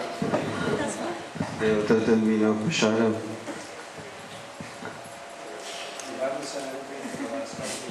This is a teacher from Paramaribo? No? Tell us what you were talking about. That is not good enough. That you don't want to share at least one sentence of something that you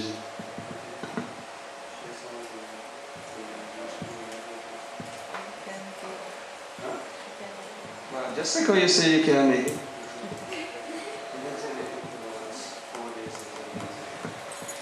Hare Krishna. While I was thinking about why my offender offended me, I thought that I would have done the same thing in their position. That's it. Thank you very much. Anyway, Prabhu's.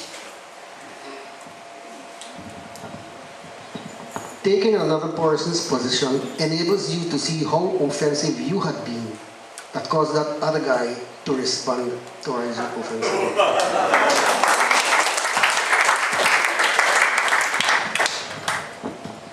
Someone who didn't say anything for all the sessions that you've been attending. Bishop, you want to come in? And after that will be Satish and Sadesh. Hare Krishna.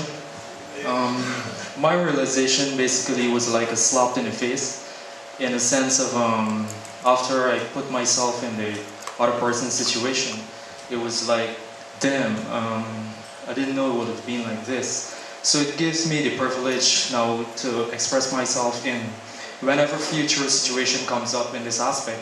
I would say like, I'm gonna take some time off and just, analyze the situation and then conclude with both persons' perspective in it. But in most of the case, I would try my best to be the first to forgive. Hare Krishna.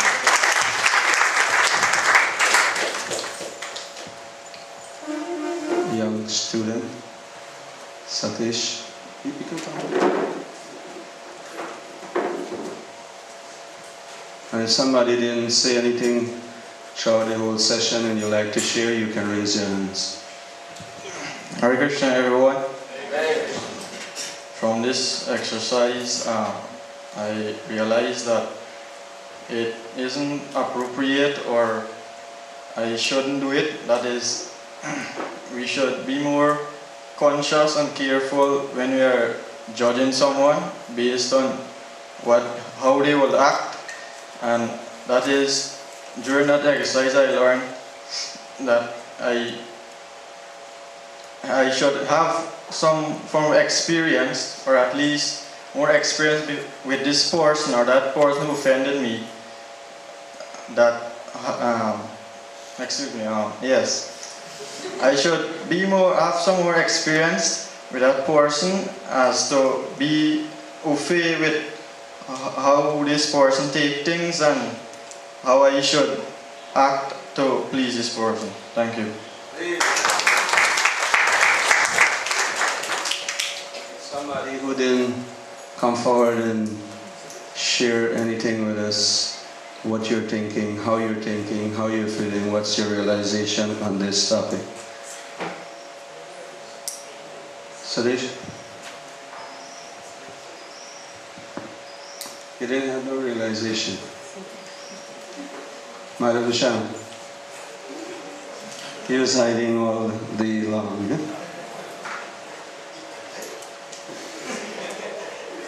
Madhavisham? That's all the realization you have?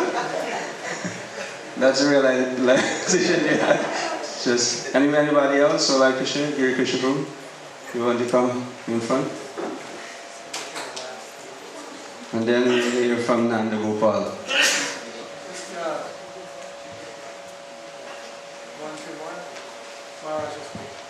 Hare Krishna. Many years ago when I just finished university, I came across one statement that the best of people, they don't always have the best of things. They just make the best of what they have. And it always stuck with me, but after discussing just now with my partner, putting myself in the other person's position, I came to the realization, and very, very seriously, it's a heart-deep realization that no matter what is the situation, each one of us is trying our best. Thank you.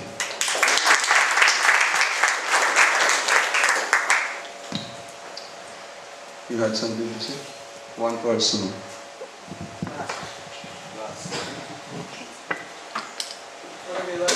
Hare Krishna.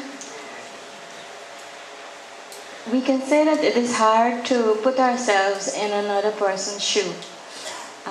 When I put myself in my offender's shoe and I think about where this person had come from and what was his life, I can understand that why he did what he did, because he didn't know how best to do it.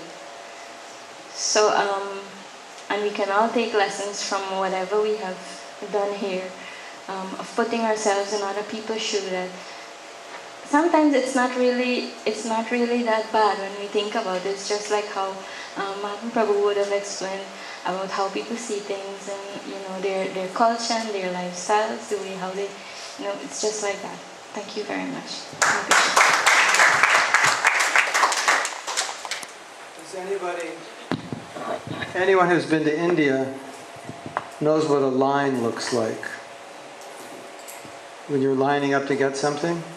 Like in most cultures, if you line up, you go to the back of the line. You're the next in line, which means in. Not in India, right? What does it mean in India? Where do you go? Wherever you can get in. And lines are not like this, they're like this. They're just, like circles, right? And people will push up against you and just kind of crunch you in. And for them it's normal, no problem. Or if you're walking down the street, someone will just knock into you. You won't say, I'm sorry, right? It's just normal, no problem. So we were told during the British days that after a while living in India, the Britishers, they couldn't deal with these kinds of cultural differences, the way the Indians dealt with them. And they'd have to send them back to England to recuperate. Because the culture, because they would just end up hating everybody. People who were nice people, who were innocent, it's just a different culture. You have problems, you're trying to work it out. Americans are detailed, oriented. They want to know exactly how you're going to do this, what time you're going to do it. India says, yes, no problem, don't worry. We'll get it done, When? Soon. What time? Tomorrow. Afternoon. You come, afternoon. Oh, we haven't started yet. You can't, but if you're in India, tomorrow afternoon it means a week. You know that. So, it's a good realization. It's nothing wrong with the person, it's just how they do it. Right? What is 8 o'clock in India? Everybody knows it's 9 o'clock. Right? If you have a party and you tell everybody to come at 8, you don't have it set up till 9 because 8 o'clock means 9. But if you're an American and you come at 8 and nobody's there, you get agitated. Right? Where is everybody? Oh no, the party's not going to start till 9. But you said 8. No, well that means 9. Well, it's just, we could spend the rest of the evening talking about India, but we won't. There are many nice things in India which we appreciate very much. Like Vrindavan, Mayapur, Jagannath Puri, and all the wonderful temples in ISKCON and all the wonderful devotees who we love, even we don't always like them all the time. Hare Krishna. So I thought I would give a little recap and say something about the relationship between compassion and forgiveness. Just like Srila Prabhupada says in the first quote that we read, sometimes I feel bad for others, and Prabhupada says sometimes. So the examples of compassion in Shastra show us that there is no limit to compassion. Just like, of course, one of the greatest examples is Vasudeva Datta. His compassion was so great that he asked Lord Chaitanya, he saw everyone suffering. He said, so my Lord, please allow me to accept all the sinful reactions of all the living entities and let them all go back home, back to God. Now you can imagine, what does that mean? I mean, that's like so, it's not even astronomical, it's beyond astronomical. It just means like unlimited births and deaths for unlimited time.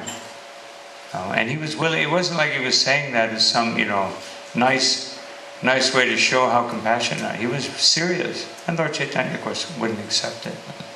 Ramanujacharya, how compassionate was he? He was so compassionate that when he got the mantra, the Narayan mantra from Goshtapurna, who was his, Shiksha Guru, he said, this mantra is very secret because it has such a special effect. It can only be given to a person with a pure heart. And what's the effect? Oh, then one becomes liberated from this world and goes to Narayan. Oh, so he went out in the public and gave the mantra to everyone. And then he came back and his Shiksha Guru said, how can you even show your face here? He offered his obeisance. He said, actually I know when you said this mantra would save everyone, I had to give it to everyone. I knew. And I know that I will go to hell. But if everyone can be saved, what's the problem? So this is how important, as Srila Prabhupada says, it's the essence. The very essence of a Vaishnava, the heart of a Vaishnava. So, one very famous verse which Srila Prabhupada spoke many times about in relation to forgiveness, to tolerance, is a famous verse from the teachings of Lord Kapila, Titikshasva Karunika, that a person, and of course, Suridam Sarvadehinam, that a person who's really compassionate is compassionate to every living being. Not just human beings, but every living being. As it was stated here, it's easy to be compassionate, and I mentioned this the other day, to our friends, to our family, to persons who we share something in common. But it's very difficult to be compassionate to people with whom we have nothing in common. And so I was just discussing this morning with Mahatma Prabhu, that these two things, tolerance or forgiveness and compassion, are in one sense, as it says here in the conclusion, that actually compassion, forgiveness is born out of compassion. But also, that may be true in the first instance, but actually they become interrelated and enforcing one another. Because if you don't have tolerance, you can't be compassionate. If you don't have the ability to tolerate the onslaught of aggression and abuses like we've been talking about doing these exercises, then how can you be compassionate? You can't be compassionate. So these two things are so very, very important. And one enforces and one actually contributes to the other. So these two things we have to keep very, very endeared to our hearts and always use them if we want to have good relationships with devotees and if we want to have a happy life. Otherwise your life will be miserable. If you're not feeling compassion, then everything, just like Mahatma Prabhu was saying, India, I remember, just one little incident in Mexico about tolerating the culture. And when I first came there, everybody, time and time again, people would say something. It just wasn't true. They would say anything as long as it made you feel good. That was the important thing, The important thing is not if it's true, if it's not true, but it just, if it makes me look okay and it makes you feel good, then that's what you say. And I struggle with that. You can't do this, and everybody's, what's wrong with him? Finally, I realized that this is the way it is here, and I just try to get them to understand. As Vaishnavas, we don't, we have to transcend Mexican and become Vaishnava, but that's not so easy. Anyway, those are some thoughts I had on these things that we just discussed. Hare Krishna. Hare Krishna. So I understand we have prasadam now. Can someone check? Make sure that's true. True. How do you say true? True? True? True. True. True. Is it true or true? Or true? Yes, Prasadam? Yes. It's ready. So, I think we can go, after Prasadam, I think we can go to about 2:45, and because the temple has to be. So, what we're going to do, I was arrested many times for Sankirtan, and this is what they do in jail, in American jails. They give you your meal, and you have to look at your plate. And if you look up at your plate, the police come. They didn't give us much time. Okay, we're not going to make you do that exactly, but something like that. In other words, we want you to eat. We don't want you to get indigestion, but we want you to eat quickly and come right back in the temple, because we have we're on exercise 12 of 20, and we have we'll get back here by 1-ish or so, and we have less than 2 hours. Yes.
Who's not ready?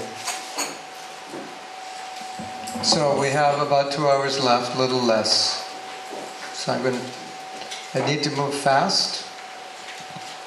So I may have to ask you to hold your questions. If something is very important or something you're very confused about, then ask. Otherwise, we'll have to wait till after. You can ask later. Tonight, after the feast. Okay? If you're still here. What? And if for some reason you can't ask, on the back of the handout it has my contact information. So you can ask me through email. Okay? You see on the last page of the handout? There's the contact information. Correct? Okay.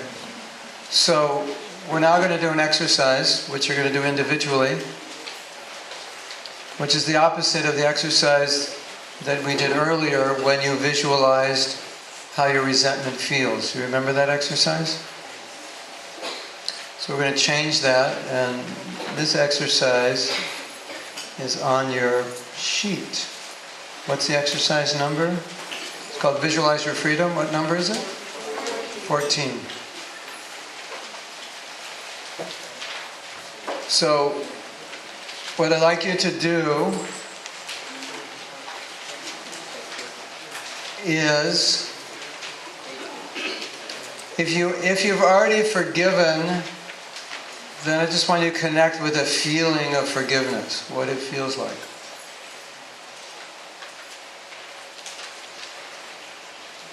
If you haven't forgiven, I would like you to imagine what it might feel like if you did. And then you can either draw a picture. This is an image again we're doing.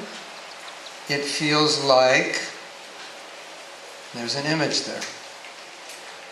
You can either draw it or you can write it. And then we give you the option of being able to act it out if you like. In front of everyone, because I know you're all anxious to come up here in front of everybody and act it out. Right?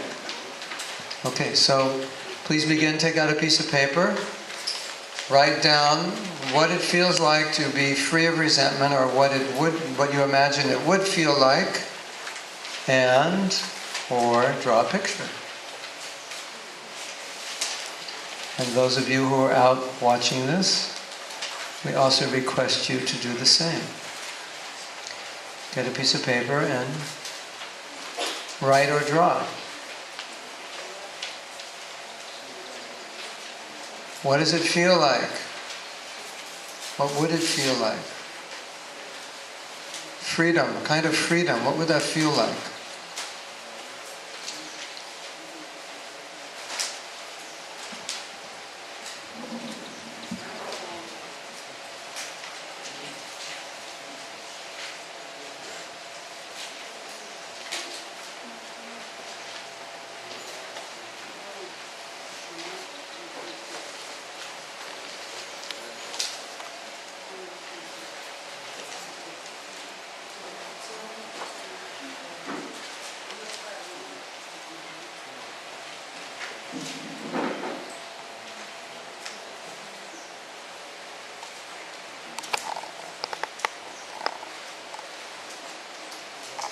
So you have to try to kind of feel it physically. Like actually try to experience the feeling so that you can then produce an analogy.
Does anyone need more time?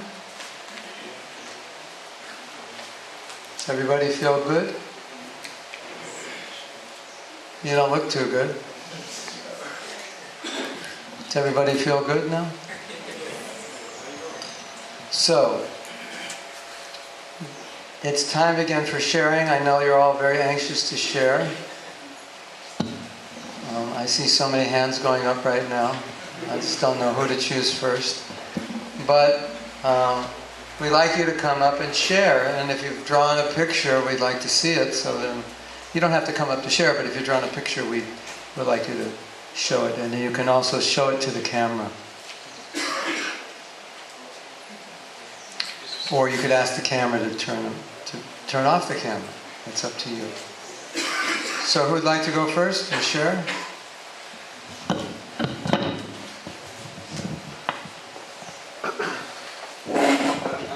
I'm not a good actor, but I'm trying to. So we have to guess what's going on? You just have to guess what is going on.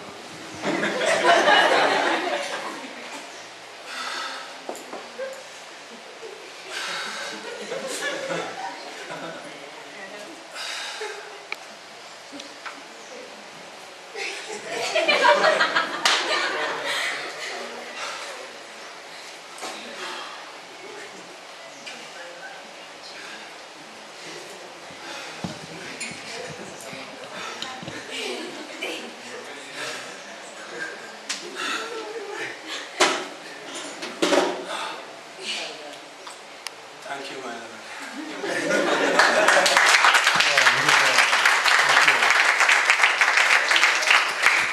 I thought that was a commercial for constipation.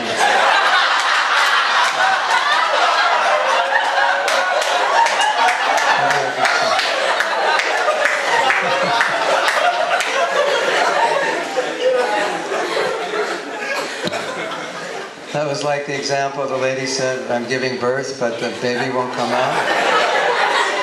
He finally gave birth. Amazing. Thank you. Hare Krishna.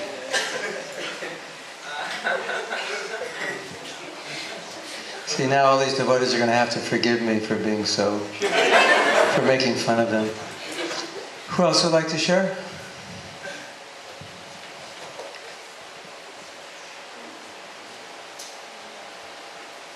Rajarshi's looking around to see if it's okay. It's okay.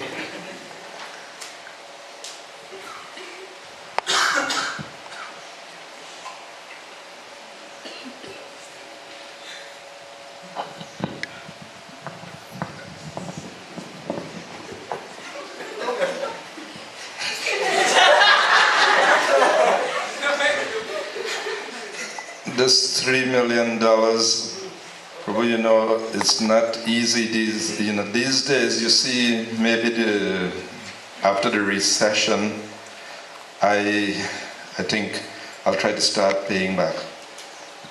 What? You're writing it off? Serious, Prabhu? You mean I won't have to pay it again?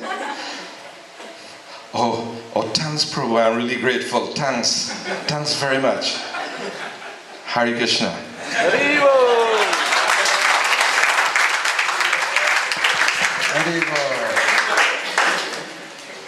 It's getting good.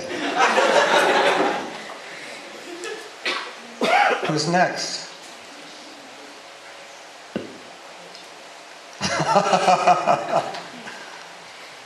You've got one? We'd like to hear from you.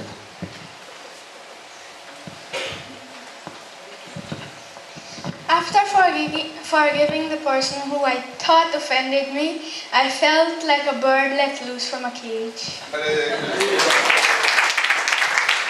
Right. Thank you. Very nice. Who else?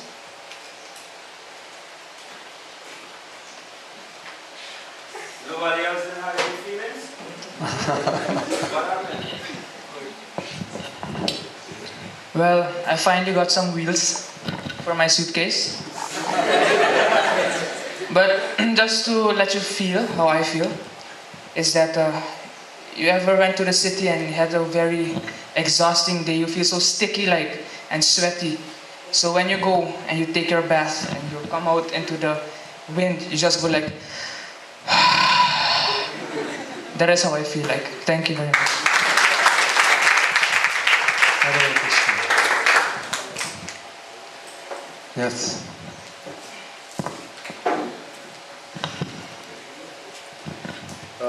Hare Krishna. Haribol.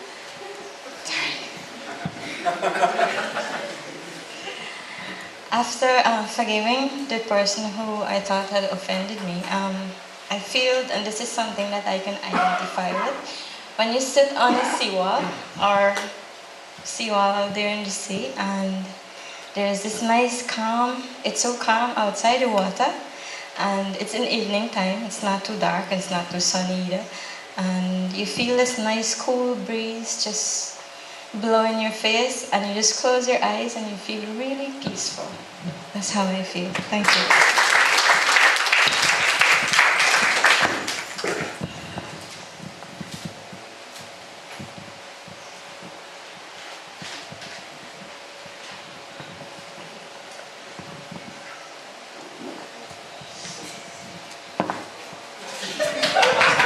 Hare Krishna.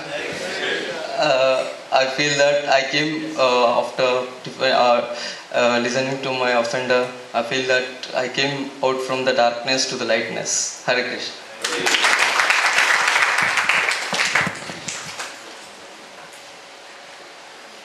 Oh, I forgot something.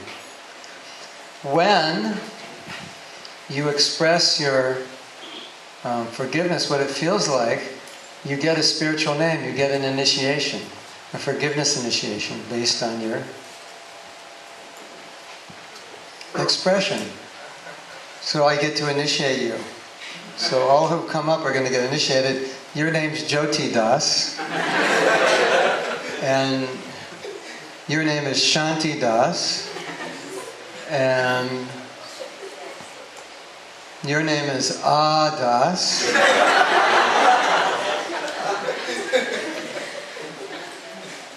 And Prabhupada Dev's name is Lord Haran.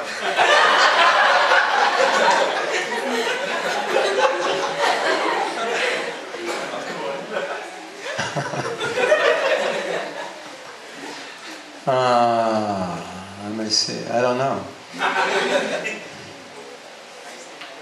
Who can think of a good name when you drop the burden? Krishna who relieves the burden. What's a name for Krishna who relieves the burden? Something on the top of my head. Well, Mukunda. Mukunda's good, right? Hari? Hari takes away, yeah, okay. Your new name is Haridas. And then who else do we miss? You said you've... Oh, so your name is Garuda Das.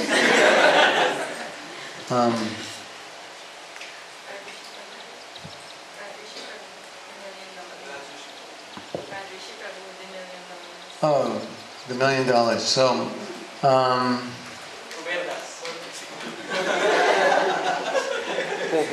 Mukta, so, but no, he's become free from his debt. So he's Muktananda Das. He's free and he's very blissful.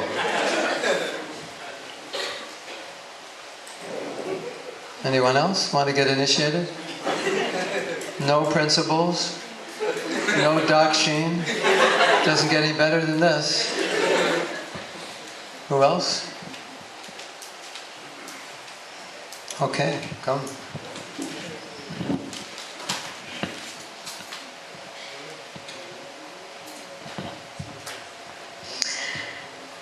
For me, forgiveness feels like two things. It feels like lying on a bed made of rose petals.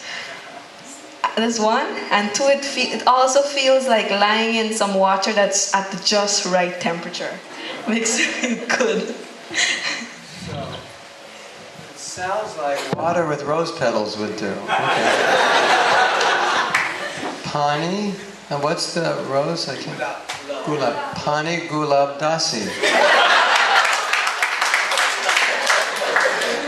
Well, Pani Gulab Snana Dasi. Or just Gulab Snana Dasi. You take your pick, whatever you like. Anyone else?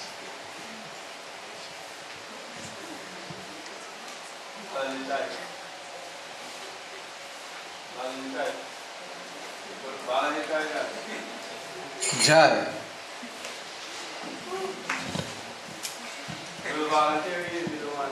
Devotees, we want those online to also get their mercy or Hare forgiveness. Krishna. After forgiving the person who failed me, we want the people online to also get some forgiveness. yeah, I feel like a deer surrounded by lions and Mahatma Prabhu come and just spit me right out.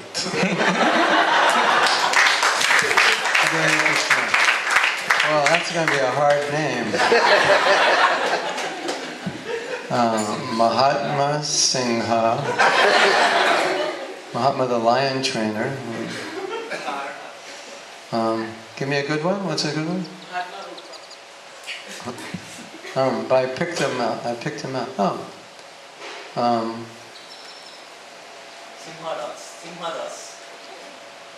Singha.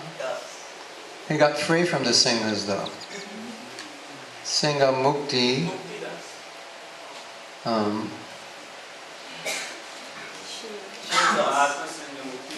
Singha Mukti Kripa. Mahatma Kripa Das. Hare Krishna. I didn't know I was so powerful. Anyone else? Come.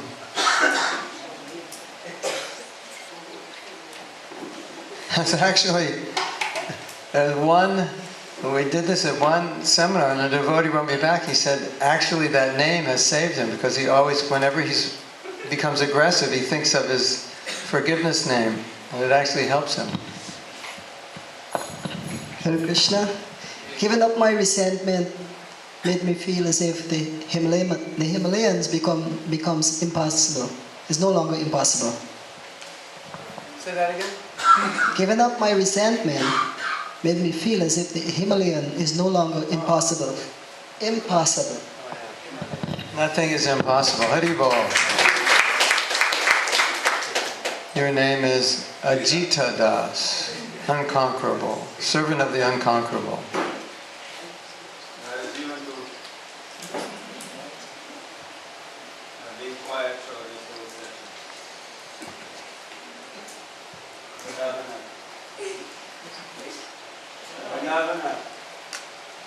Come on. Let's go. This is your big chance. Who wants to get initiated? Come forward. And your initiation is being recorded too. This is like no vows. It's being recorded. I mean, come on. Okay, you can give Dakshin if you want, no problem. You can come for second. Yeah, I think I'll come for second. Hare Krishna. I'll give it second also.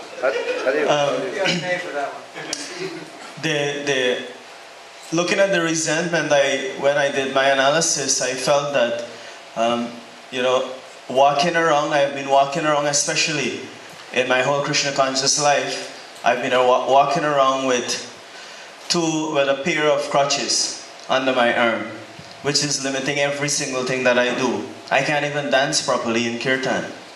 And I just now, analyzing the benefits that I've gotten, I've just thrown away these pair of crutches. And I'm now free.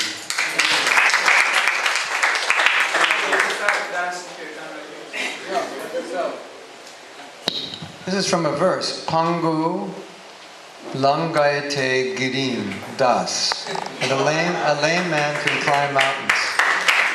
From Chaitanya Charitamrita. Pangu Langayate Girim Das. Hare Krishna. Who else? Yes, come.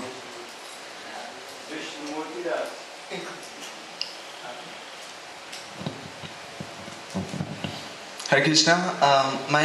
After giving my recitement, I feel that I was walking in the desert, and every time it appears that mirage is there and water is there, but I was running to take that water. But at last, that was real water. Water was there really. So that was my Hare Krishna. So in Sanskrit, you know, when we talk about nectar and we talk about rasa, and rasa also means water in Bhagavad Gita. So your name is Rasananda. Hare Krishna. Haribo. Ladies, don't be shy. These ladies are very shy.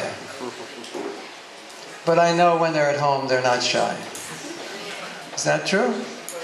See, they're so shy they won't say it's true. We know you're shy, but not that shy. So we'd like to hear from you as well. Yes. So I'm going to be two person, just a normal person in the street. You need a mic? So what I'm going to be doing now is I'm going to be two persons, just an ordinary person on the street, and this is me after I've just learned how to forgive someone, right?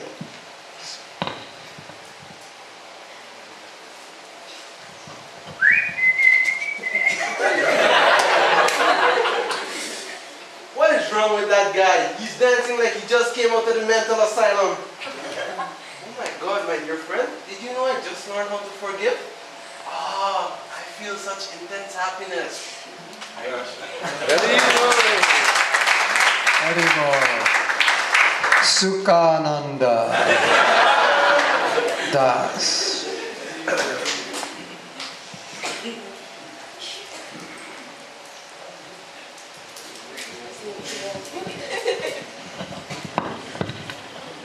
Hare Krishna. For me,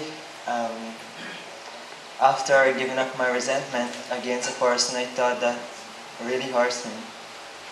First, as we all know, that feather is very light, but then I had it in my heart which is very heavy. But now I can just blow it away and see it flying. I'm very happy. Another happy camper. Okay.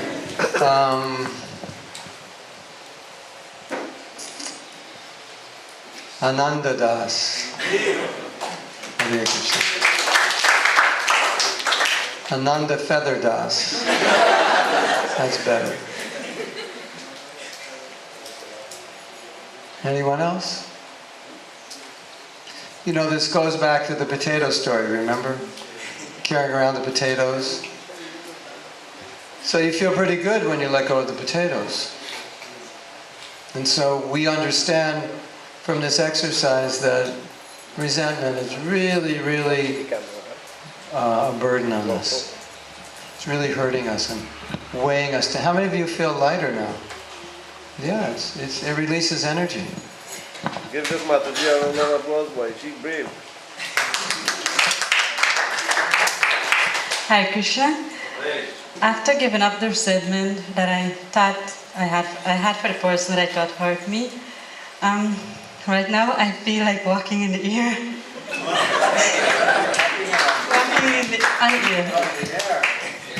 Walking in the air or walking on the air? Oh, so your name is Vayu Dasi.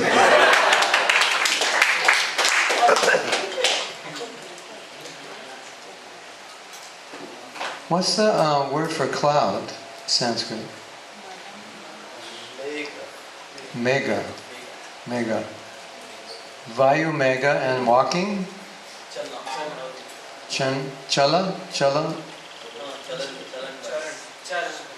Vayu mega chalan dasi. Walking in the clouds.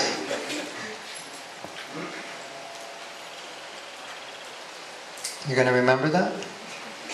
Vayu Megan Chalan Das. Somebody else who don't have feelings, you can go down. Somebody who don't have feelings, you can go. These are all, you know, if you haven't forgiven, this is just to imagine what it would feel like if you would forgive. So,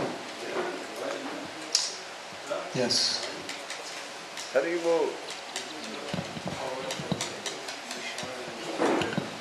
Hare Krishna. I learned that when I forgive the person I thought offended me, I feel like my heart is overflowing like a ever-flowing fountain.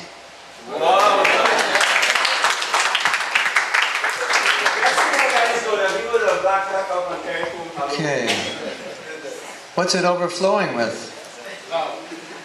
Love? Compassion? No, it's overflowing with love. So, what's the word for flowing in Sanskrit? Who knows? No, it's not good enough. It sounds like Hindi. Prema something das. Prema flowing. Prema flowing das. Yes. If you figure with the Sanskrit word for flowing, then you can change it. Till then, you're prema flowing das.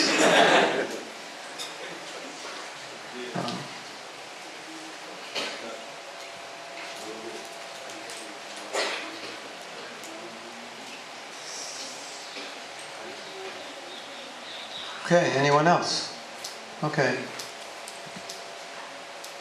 Everyone else will have to wait till next year to get initiated? What can we do? Okay.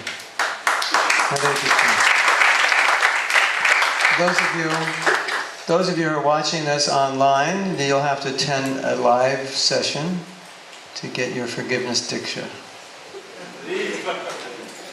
Because and those who are here now and did not face the camera, when they are looking at the review, they will say, "Oh, I should have looked at the camera." you should have looked at the camera.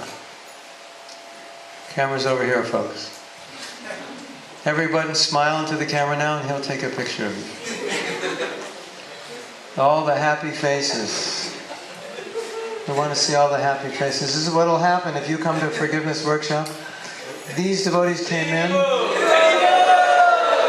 You should have seen them when they came in. They look miserable. Now look at them. They're all happy.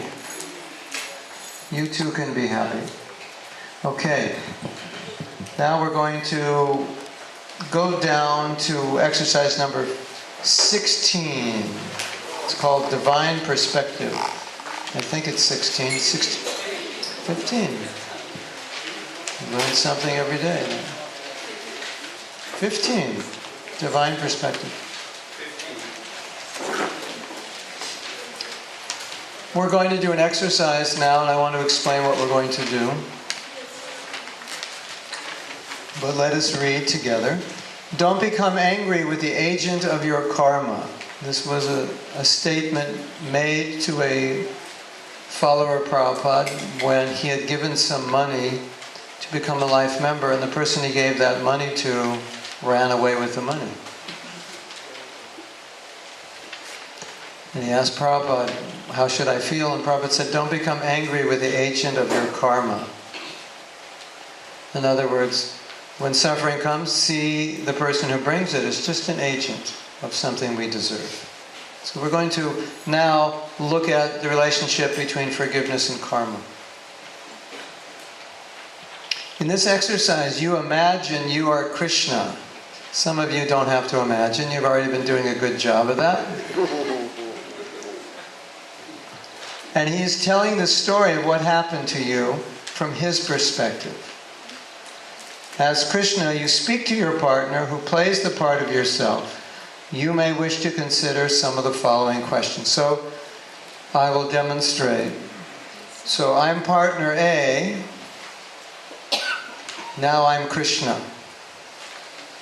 And who's partner B? Who's partner B going to be? Anybody can guess? Partner B is going to be me. So I have incarnated into Krishna and I'm speaking to my partner who's now me. So I'll be saying, Dear Mahatma. And what am I going to be saying? Well, here are some of the things we're going to look at. Krishna is telling us how he saw what happened to us. Like you told your partner who played your abuser how you felt, what happened. Then you got to play the part of your abuser, and from his point of view or her point of view, you told what happened. Now you get to play the part of Krishna and tell what happened from his point of view. So you get another perspective. That's why we call this divine perspective. If you went up to Krishna, said, Krishna, this is what I thought happened, what do you think he would say?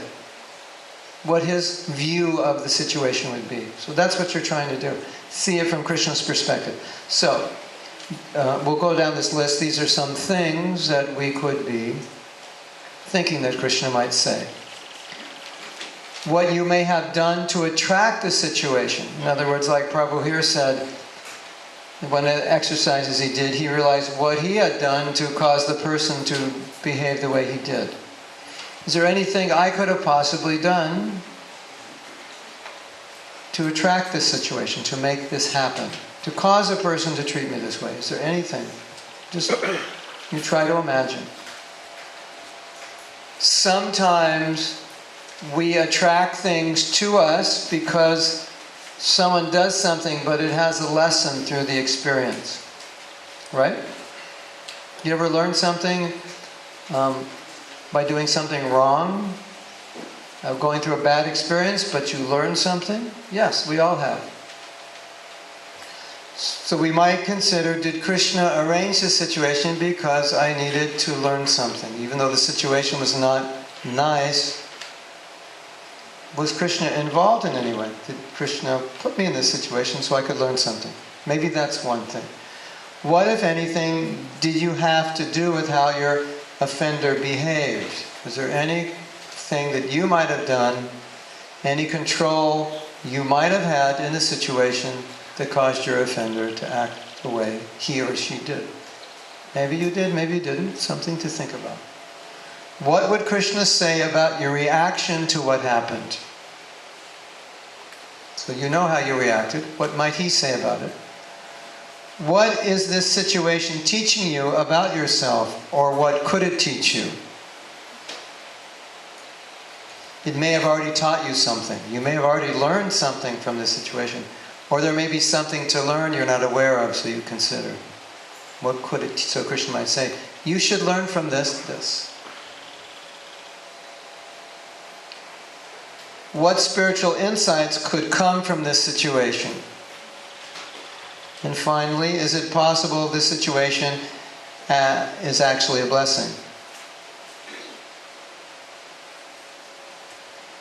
There are some typos.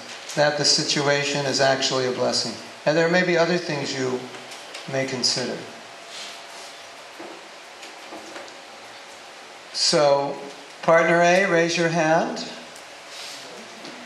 Partner A, tell partner B, you go first.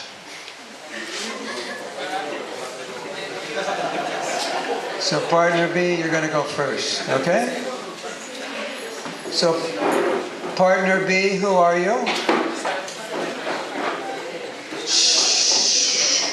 Partner B, who are you? Krishna. Partner B is Krishna. So partner B, raise your hand. Raise your flute, partner B. I want to see your peacock feather. Okay, good. Partner A, who is partner A? Who does partner A represent? Partner A represents you. You've become Krishna, partner A becomes you. Correct? So we're going to begin this exercise as we do all exercises. Partner B, you're going to go first this time. When you finish, you'll change roles. So, I know we've all come to the material world to become Krishna. We're going to allow you to become Krishna for a few minutes. Don't get any ideas after the exercise is over. You can become yourself, all right? So, anyone have any questions how to execute this exercise? Face your partner. Partner B, you begin. And tell your partner A, who is yourself, from Krishna's perspective, how he sees the situation.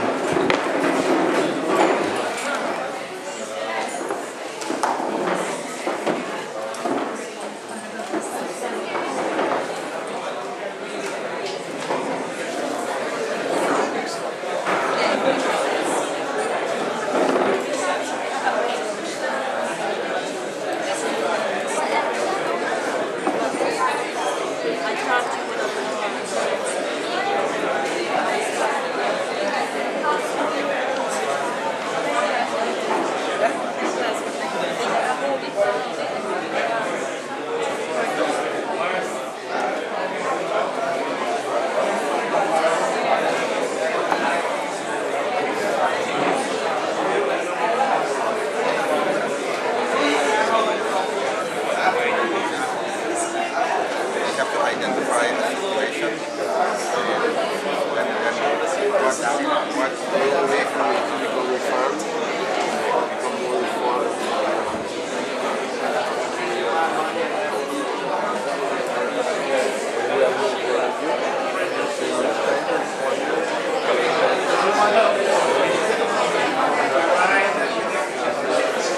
No, because I'm the secret Prasad.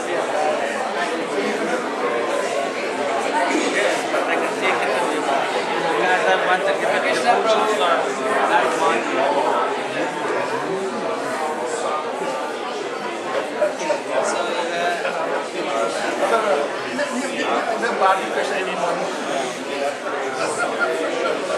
Why, bro?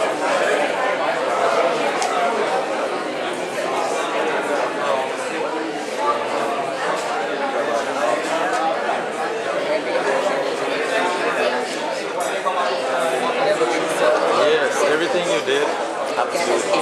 Oh, you're Say that whenever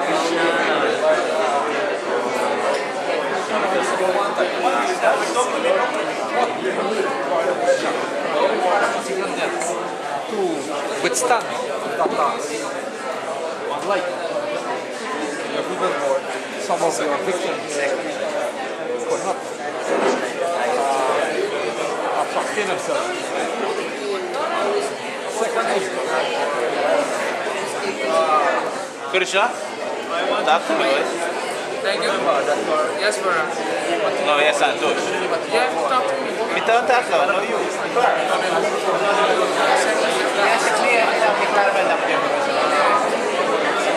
Are you on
Does anybody need more time? If you need more time, raise your hand.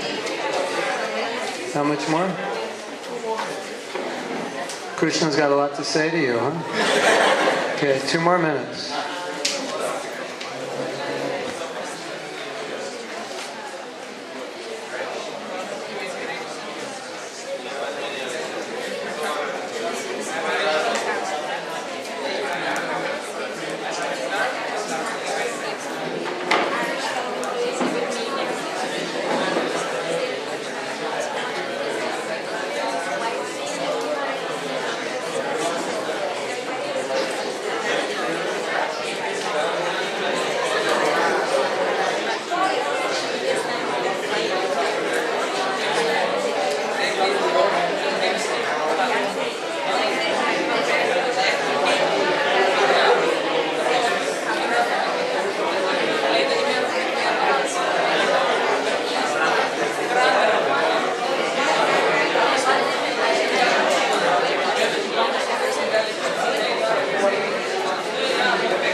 Okay.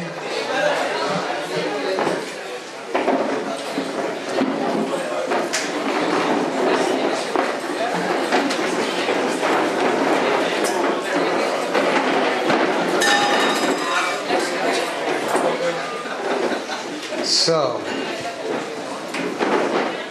what we'd like to do now is hear what Krishna has just spoken. Because Krishna's words are like ambrosia, nectar. And these words that Krishna has just spoken in this room are not in any scripture. So we can't read them unless you tell us. And it would really be unkind of you to withhold what Krishna told you and not tell us. So in that vein, we would like to ask any of you who would like to volunteer so we could hear what Krishna told you.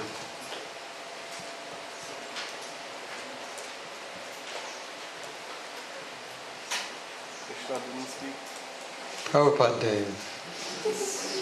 Here we go again. The brave soldier comes forward first. Okay, please let the camera know that you're here. You're well and alive.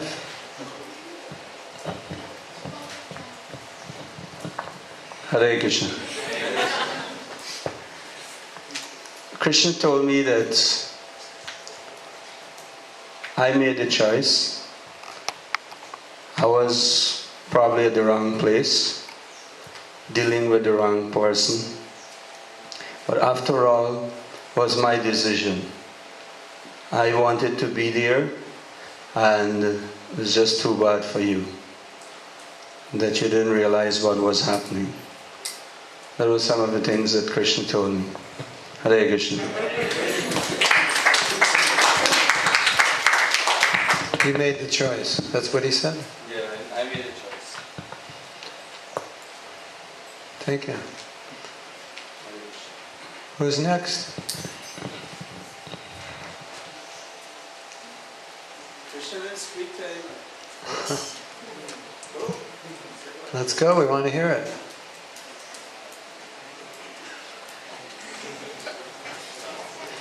Don't be nervous. There's only 10 million people who are going to see this.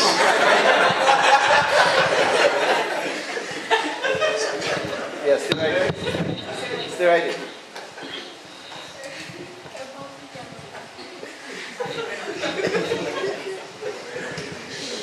Hare Krishna. Krishna speak to me and he said that he was there all the time looking on everything, and it's because of his energy, and I get carried away with his energy, and I just went, and he said, now that I'm on the right path, and he's here and he's blessed me. So keep going. Did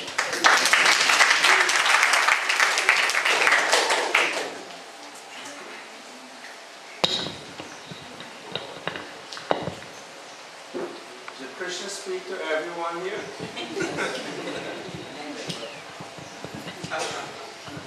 Hare Krishna. Hariwal. Next side. Next side. Come over here. What Come over this side. face here. Hare Krishna. Lord Krishna told me, ignore all the things and chant my name, Hare Krishna, Hare Krishna, Krishna Krishna, Hare Hare, Hare Rama, Rama Rama, Hare Hare. Thank you. Haribo.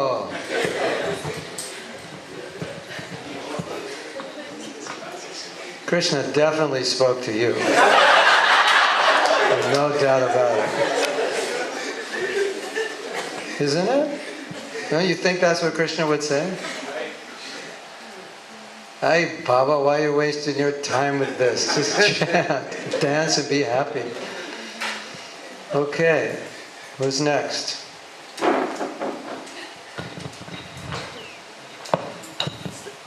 Hare Krishna. Oh foolish human, do you think I have created this world for your personal aggrandizement? No. Don't get away with it. It is a test of our allegiance to me. Therefore, get it straight. You don't bark and bite at one another. Always think of me and remember me. Thank you.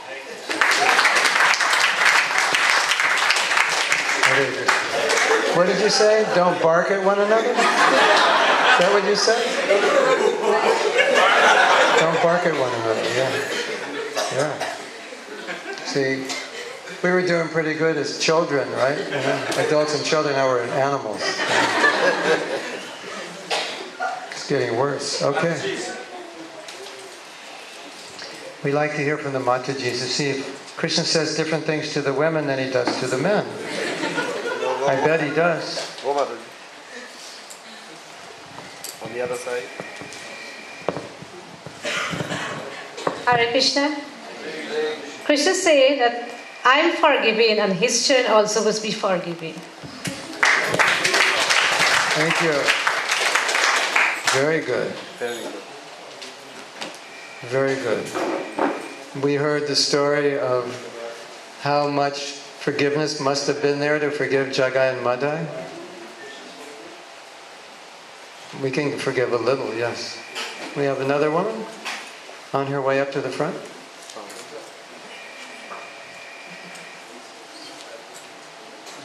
No? Come.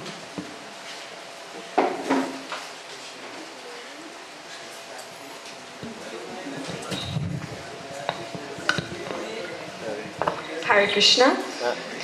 Initially, Krishna told me that he wanted to send his Sudarshan chakra and slice. But then, eventually, he said, well, she said, I don't know, that we should have compassion always, and this would help us to give rise to forgiveness.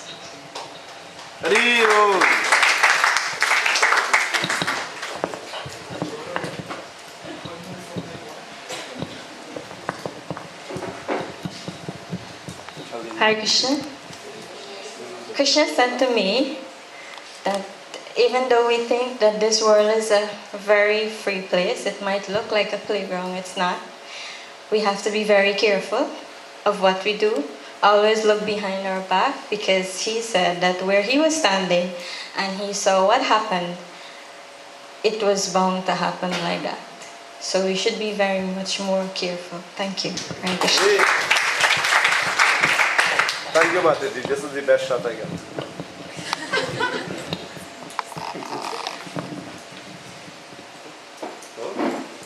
It's your big chance to become... What Krishna said? This will purify so many devotees who are not here. It's a very nice service to come and share. Hare Krishna, everyone. 4 months ago, my son passed away. He was my only son. But Krishna told me that that was only one of my family I have lost. So continue to serve him properly and please and don't forget him. Thank you. Second best shot.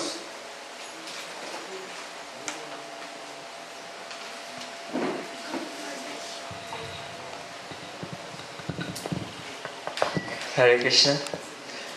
First of all, Krishna said that because of my poor knowledge of him, I got myself into the situation. And then he said that I get very angry, but it was all due to my poor knowledge. But then he said that it is a blessing that I should go now and perform my duty and act in such a way that I will get the blessing of the devotees. Thank you.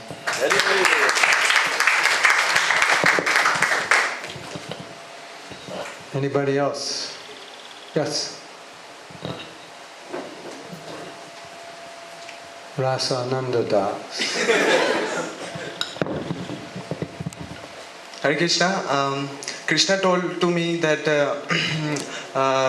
he was always there with me, but he put that situation and he gave me that power to take up that situation, and he gave me that opportunity that now I can culture compassion and kindness within my heart, and both are his children's, and he forgave both of us, and now as a brother I must forgive the another person.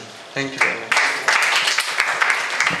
Okay, I have to share what Krishna said to me, but it's a little longer than what you said, and then Maharaj is going to speak. Are you ready? This was a phone call. I called him up. You know the joke about calling Krishna up in Vrindavan? How many of you know that joke? The Pope went to Vrindavan, and then at some point he needed to make a call. What? Oh, the sadhu went to the Vatican. Oh, I didn't know that part. Okay. So one sadhu from Vrindavan, devotee of Krishna, he went to the Vatican, visited the Vatican, and he was received by the Pope, some special guest from a holy land. And so he was in the Pope's office. He saw a very special phone. He said, "What is that for?" I said, "That is a special line directly to God." And he said, "Oh." He said, "If you want, you can use it." "Oh, okay." So he said, so then the Pope was visiting India, so he remembered the sadhu and he made a special effort. The sadhu heard he was coming, invited him, so he came to Vrindavan. And so he saw, Vrindavan looks a little poor. So he came into the ashram, a simple ashram, and so he was speaking to his friend, and he said, "So what is that phone?" And he said, "Oh, that is saying, that is direct line to God." And he said, "Well, if you want, I can pay for it. It must be long distance, must be expensive." He said, No. Here it's a local call." Hare Krishna. What? Oh, you want to share? Okay.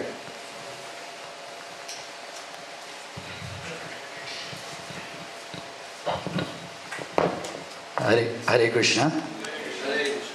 Krishna spoke to me and told me that, my son, that you were put and placed in this material world because of lust, and that in this world you're governed by the three modes of material nature, and that everyone is suffering from this desire, and that to make a difference in this world and you want to come to me, try to practice forgiveness, and that is the door to me. Thank you very much. Hare Krishna, thank you. Wonderful. Isn't this wonderful? Now we can't hold them back anymore. Maybe we should just invite the people who are coming at 3 o'clock to listen to this. This would really be good. Hare Krishna. When I first look Krishna in his eye, he look at me with a little anger. He said, my dear rascal son, you are living here with me in this comfortable place, and then you left it and go in that miserable place to live. But you are in a good situation presently, so take the advantage. Because why the situation is good for you? Because you're there in the association of Mahatma Prabhu and Guru Maharaj and all the assembled Vaishnava. Take the advantage seriously and come back to my world. Hare Krishna. Okay, it's my turn. So this is a phone call, okay? I called up Krishna the other day because I was having a hard time. There were so many things going wrong and I couldn't understand why. So I said, Krishna, you love me, right? And he feelingly said, of course, I love you unconditionally. So I questioned, how can you love someone and at the same time make their life difficult? Oh yes, Krishna said, it is quite possible. And he explained how. He said, you know when you're sitting in a chair and after a while you become uncomfortable? Yeah. So what do? I move to another position. So when I see you need to get out of your present position, hold on a second. So when I see you need to get out of your present position and move to a better position, I make your life a little uncomfortable. When I do this, you start wondering why it's like this. And then you call me up.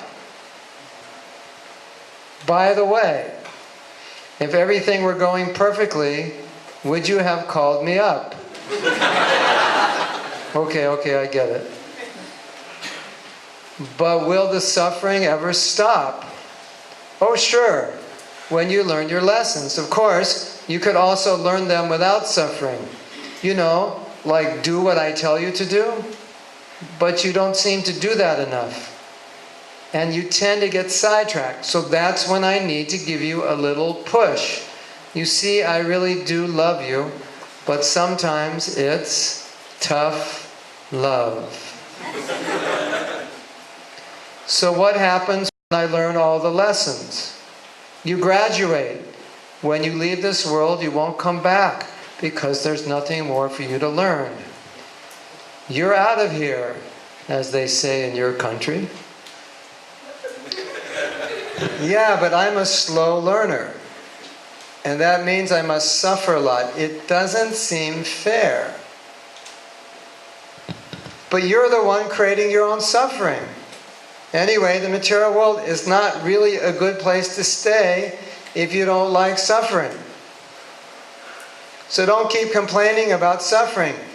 It comes with the whole package, the whole reincarnation package. But I use suffering to help devotees eventually overcome their tendency to cause their own suffering. Remember, my gift to you is the freedom to choose the right thing. And your gift to yourself is to choose the right thing.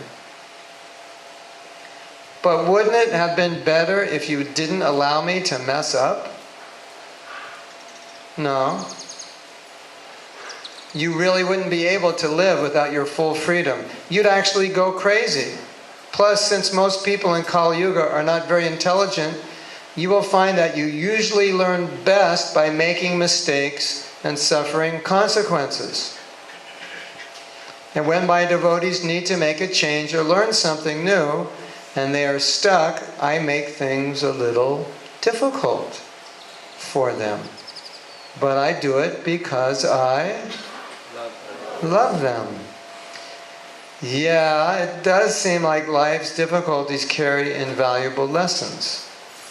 Yes, Think of the people that have hurt you or caused you some misery and consider whether you have learned anything or grown by going through those difficulties. Those who hurt you were some of your best teachers, but I bet you called them some pretty nasty names. You see, I put people in front of you that disturb you so you can learn to be more tolerant, forgiving, and compassionate. Didn't you always used to say, it's all Krishna's mercy when you were a new devotee? Yeah, but... So you think it's my mercy when everything goes well and someone else's fault when it doesn't?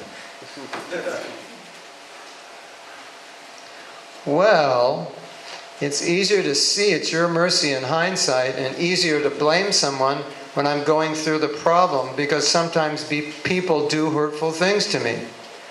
Mahatma, there's no one to blame. They are just agents of your karma. Do you blame your teeth when you bite your tongue? Well, to be honest, I do. Exactly. We always are looking for someone or something to blame, always looking to make an excuse. Okay, I get it. If I'm so perfect, if I have all good qualities, I wouldn't have taken another body. So I guess I have a few more things to learn, and you are making sure I learn them. That's it. Your offender brings you valuable lessons. You honor me, and you honor great sadhus for bringing you the gift of knowledge. And what do they teach you? They teach you life is suffering. Yet isn't it hypocritical that you blame your offender when he brings you the same teaching in the form of a life lesson? Should you bow to me and blame the other? Is it possible that all things work to help you and there is really no one to blame and no one to forgive? That's what Krishna told me. Hare Krishna. So now Maharaj is going to help us expand upon this topic.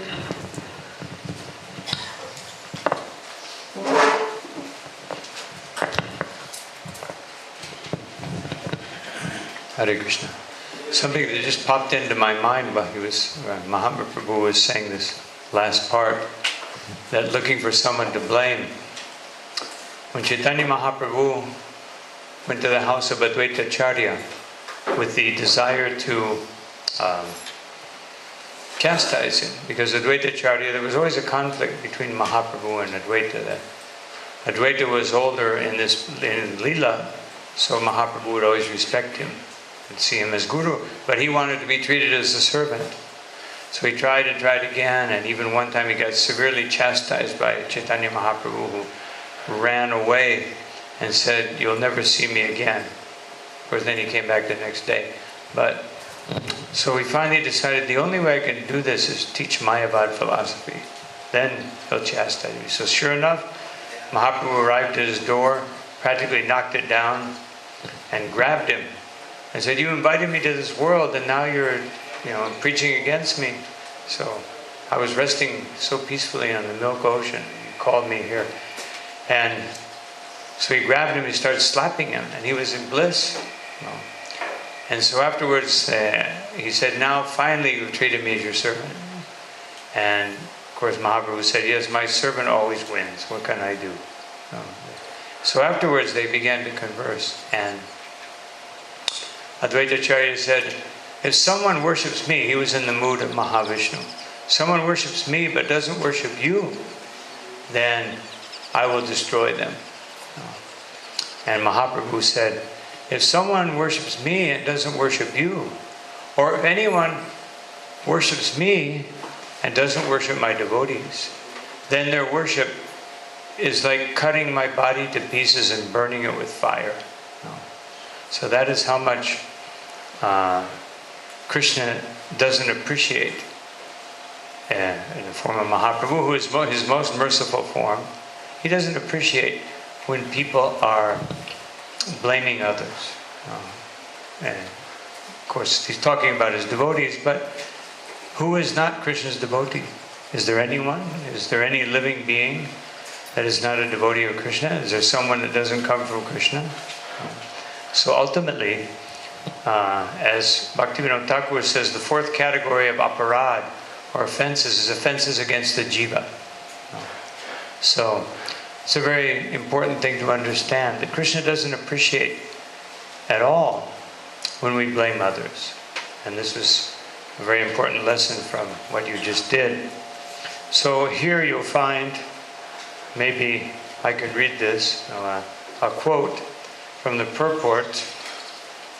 This is not from Srila Prabhupada because this is the 14th chapter of 10th canto Srimad Bhagavatam, right after he left. So from 10.14.8, this is an excerpt. Although a devotee has surrendered to the Lord's devotional service, until he is completely perfect in Krishna consciousness, he may maintain a slight inclination to enjoy false happiness of this world.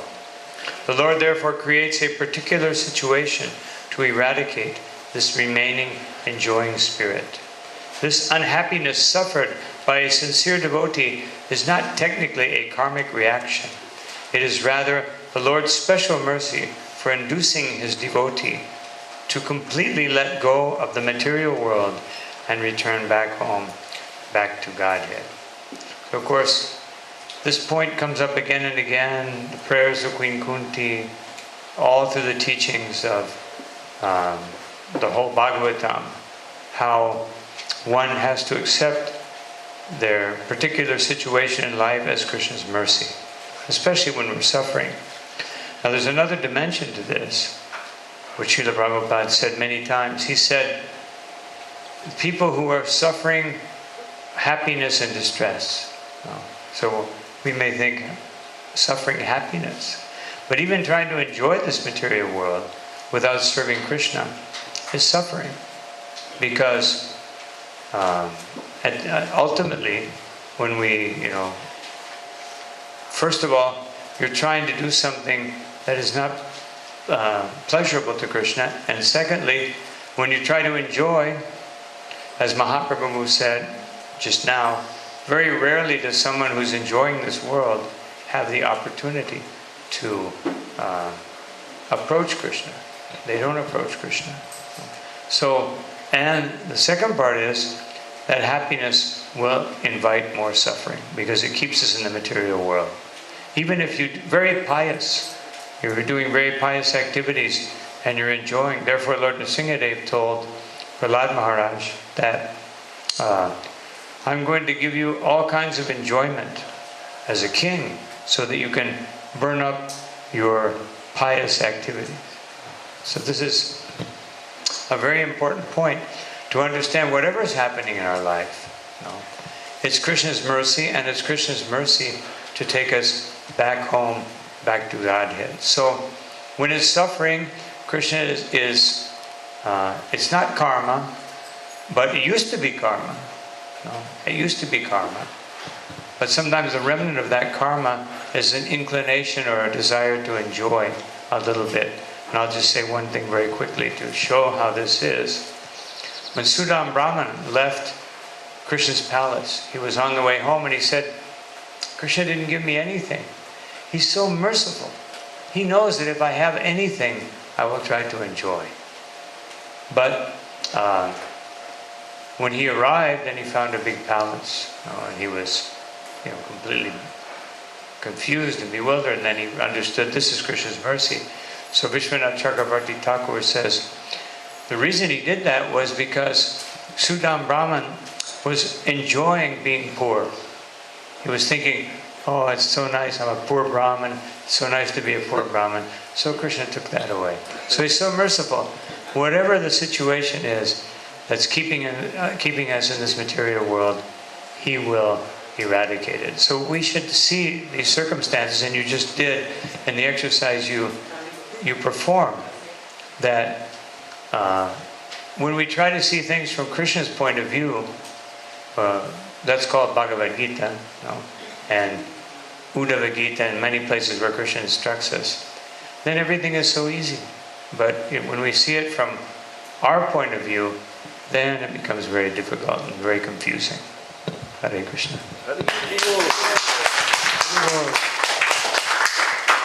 So we're going to do another exercise. We have a few more exercises. There are more than a few, but we don't have time for everything. This is the appreciation exercise. What number is that? 16? 17 on my sheet. But... So let's read this. Appreciation is a wonderful thing. It makes what is excellent in others belong to us as well. Have you ever heard the saying, what you appreciate appreciates? So we kind of take on the qualities of those we appreciate. To both rid yourself of ill feelings towards your offender and to experience positive feelings towards him, be generous enough to appreciate things about him. Your partner plays the role of your offender, and you speak words of appreciation to him. And then when you finish this exercise, we want you to write down whatever realizations you got. So partner A, you'll go first. Partner A, you are yourself. Partner B, you are the person you have either forgiven or are still hoping to forgive. And you will speak words of appreciation. And please don't stand there and say, I've got nothing good to say about you.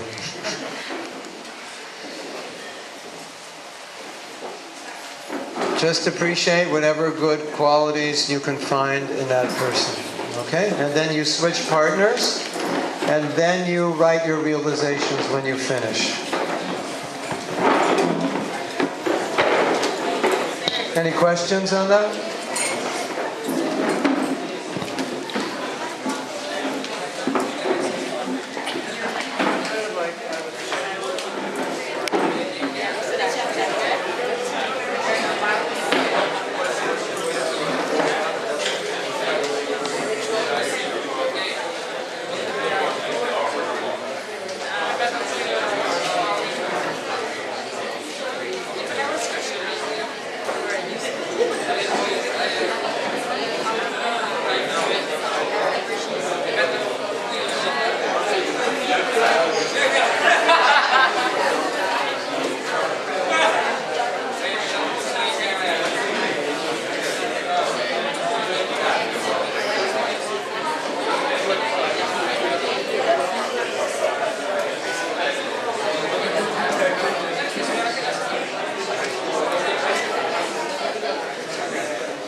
Does anyone need more time?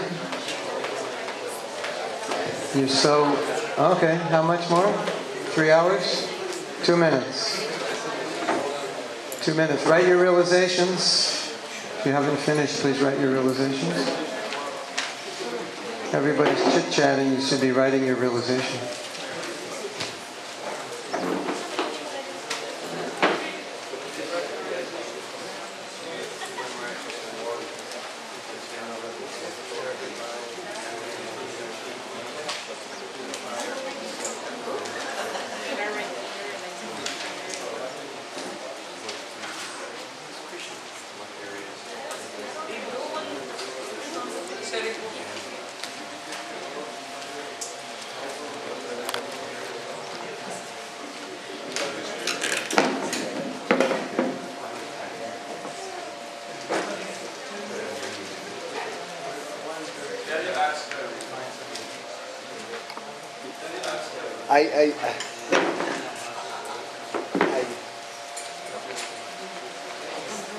Your words and your actions says it all.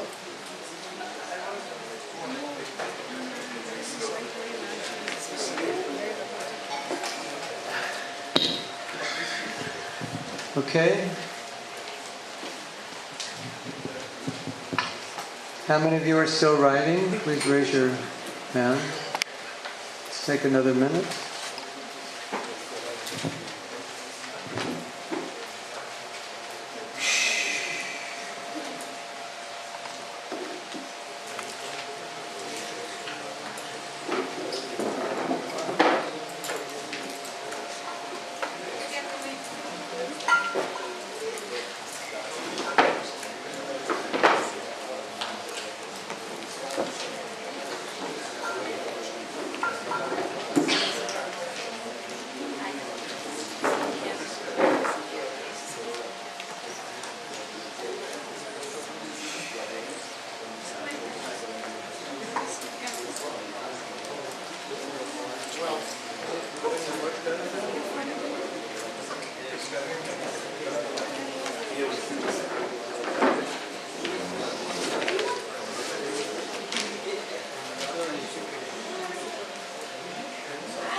Anyone would like to share the realization they got from doing this exercise?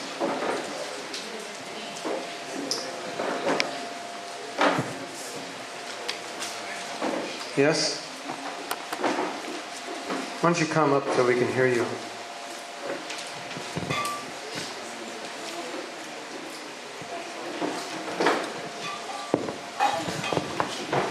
Hare Krishna. Well, actually, I have two different ways of interpreting what is it I have realized in appreciating an offender, or someone who we think who have offended myself. And the first one is appreciation is like a powerful hammer that breaks the wall of resentment.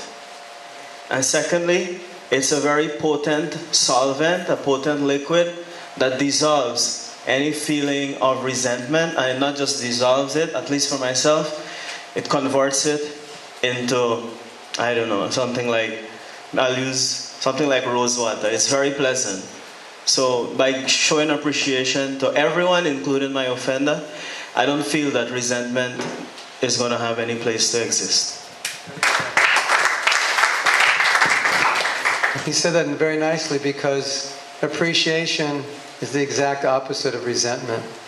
It's a different way of thinking, it's a different vibration, and it creates a different consciousness, and it creates a different experience. And that's basically what he was just saying. The way we think, the thoughts have vibrational levels, and they affect us physically. And you know when you're angry, how you're affected. Appreciation is a different vibration. If in our movement, more of us appreciated one another, it would create a different vibration. And that vibration would attract more people to become devotees. Even if you stop preaching, you didn't even go out on Sankirtan anymore. You just appreciate one another, the vibration would go out. It would be like when the sugar's out and the ants come marching in. People would start marching in the temple. I walked by, I felt something. I had to come in. I saw your devotee on the street, I felt something. Seriously, it's a powerful force in a preaching movement for devotees to appreciate one another. And everybody wants to be appreciated, right? We all want to be appreciated. But more than that, higher than being appreciated ourselves is to offer that appreciation to others because it helps us more.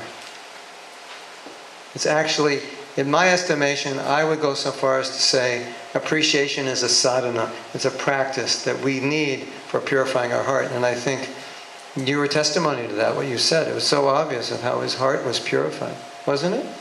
By that appreciation. It's actually a sadhana. We need to do it. Thank you very much for that. Hare Krishna. Anyone else like to share their experience? Yes, come. By doing this exercise, I realized that when you appreciate someone, it helps you to improve your relationship with them, and in the future you become more appreciative. And I think when you appreciate someone more, you're able to forgive them even more. Amazing realizations for a 12-year-old boy, isn't it? Let's give him another hand, much bigger. There you go. Amazing. Thank you. Wonderful.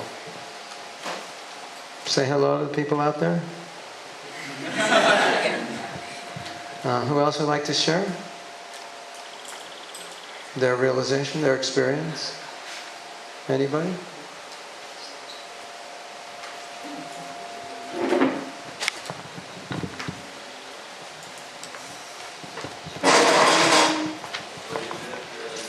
Hare Krishna. I feel that I have gained more from this person that I thought had offended me. Because of this person, I have the two most wonderful person that I love and care in my life. And appreciating somebody, it means most of the times we think that when we see somebody, we see their faults, it's very easy to say, well, he's like this and he's like that. But when we have to appreciate somebody, it means we have to get our brains working. Sometimes we don't like to do that. But I find it was really nice to appreciate, because I found more than the bad things, I found more good qualities in that person. Thank you.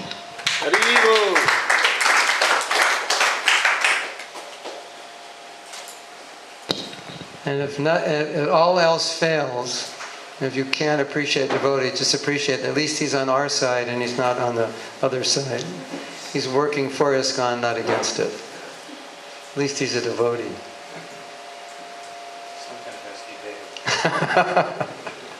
You might think, I wish he wasn't a devotee.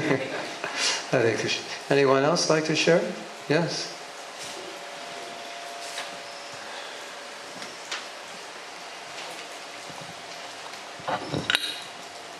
Hare Krishna, everyone. After doing this exercise, my realization is that the words of appreciation is not only make the happy to opposite person, but simultaneously it will make us happy also. And the words of appreciation can work as a dose of kindness, compassion, affection, and encouragement. Thank you very much. Another confirmation of how important it is for us, for our own practice, to be appreciative. And it's also a symptom that we're properly situated in Krishna consciousness, isn't it? I mean, if we can't appreciate another devotee, that something's wrong. Something's wrong in our heart. And I wanted to address something. Appreciation always isn't in the mind, it's an emotion. But sometimes you don't always need a reason to appreciate other than that that person exists and is in Krishna service. That's, yeah. Just like I was reading a book and they said, when you have difficulty in your life, you should appreciate. And they said, well, where do you start? And say, well, appreciate that you have feet. And you have hands, you have 2 ears, and do you ever appreciate? Oh, I'm so appreciative. I woke up this morning and I looked at my feet and I was like so appreciative that I had 2 feet. No, we don't do that. But you actually could, right?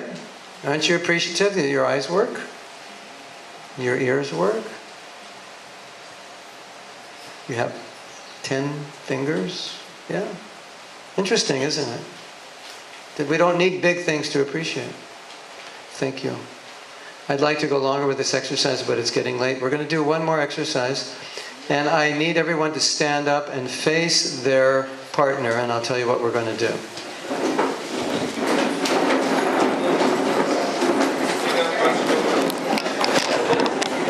So Maharaj, you stand up, I can demonstrate. So Maharaj and I will demonstrate. So please face us for the moment so we can demonstrate what we're going to do. Yeah. For the camera, yeah. Well, I got to be somewhat. Right. So,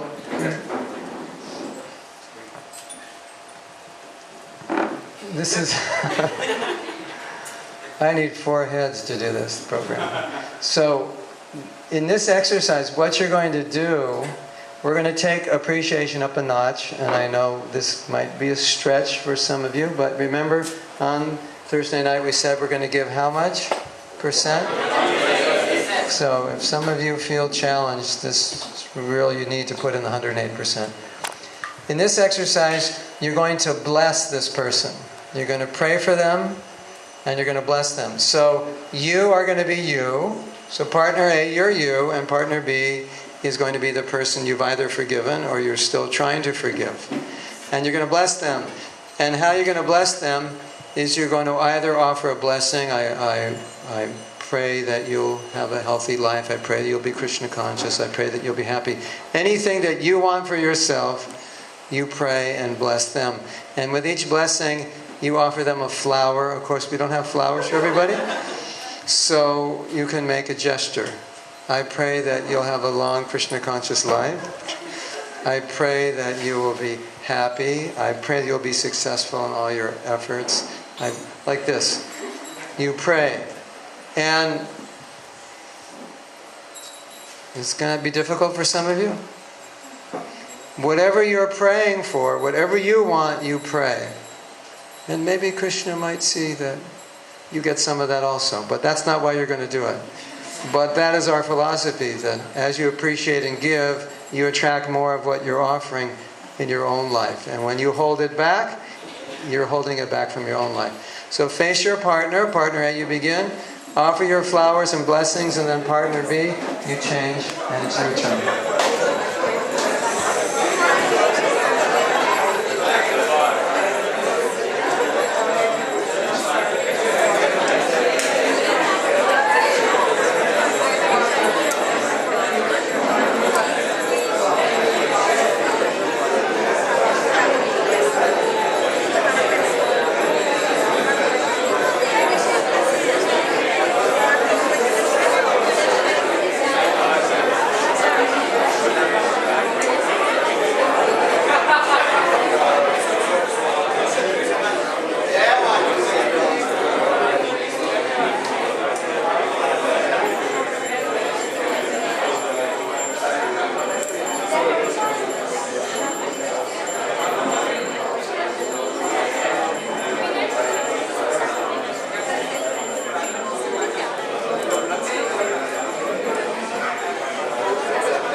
Thank you, everyone.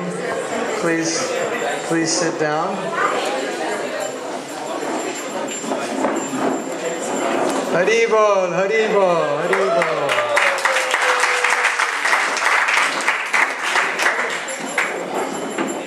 We are going to be ending the workshop with a kirtan and a fire sacrifice. We're going to be burning our stories. Any of you who feel inspired, may wish to drop your story at any time before or during the kirtan, you might get inspired. And so, another story. Hare Krishna. Hare Bol.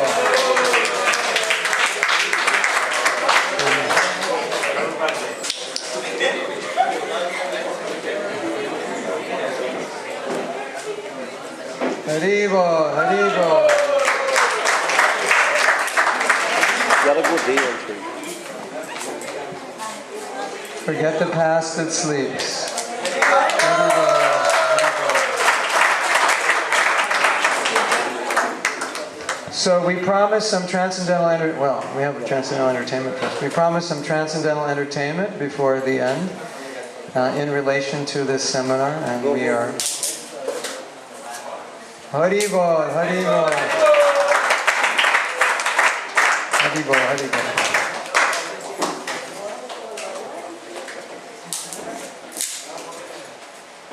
Srila Prabhupada ki jai.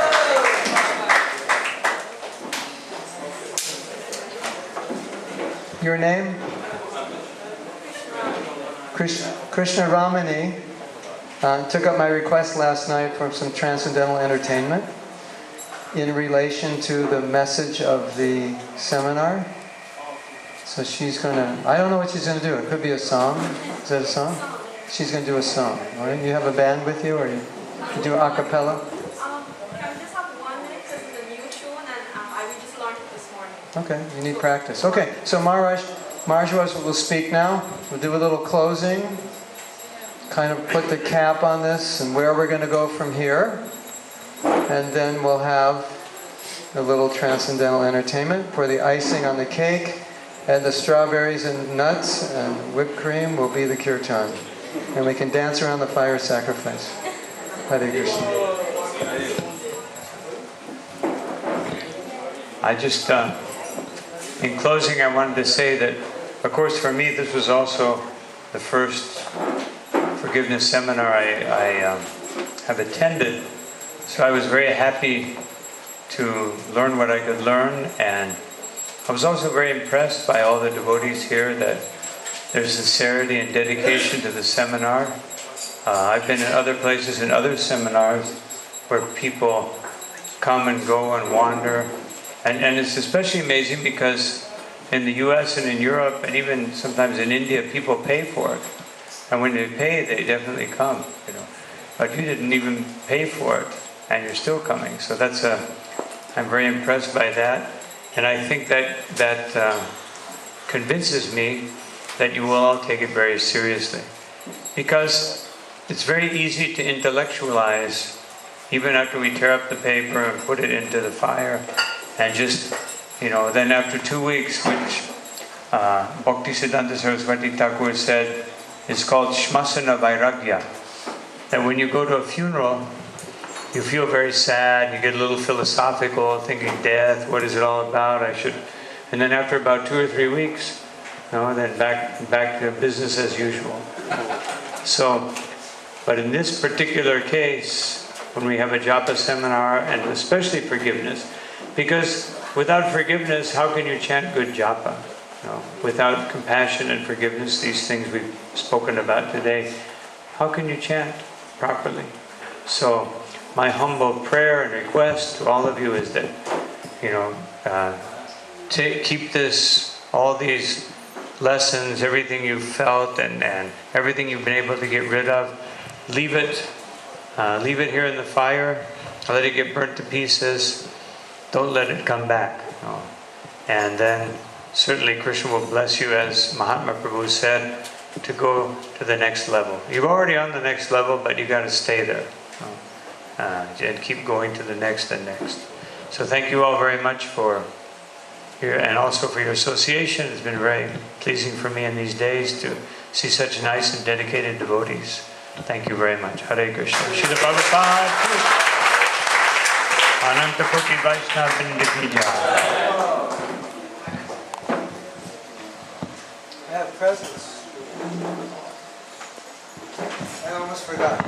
I have something for you. It's a sheet, and the title of the sheet is called Have how do you know you've totally forgiven?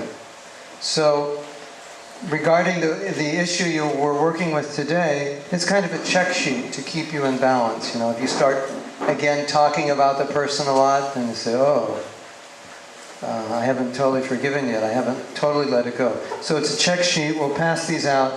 These are just for yourself, for your reference, for future issues you want to deal with or issues you haven't dealt with here. You can use this sheet.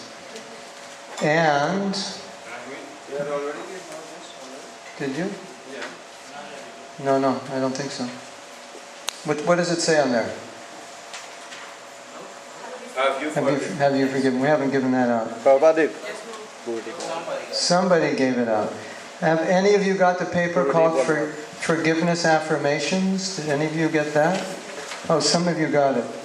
If you didn't get it, raise your hand and you'll get it now. Okay? Somebody can pass this out? Just keep your hand raised if you didn't get the Forgiveness Affirmation.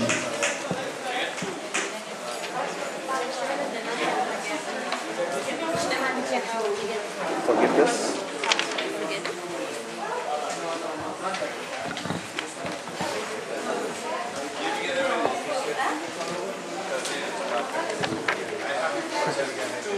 Does anybody not have the paper? Forgiveness Affirmations?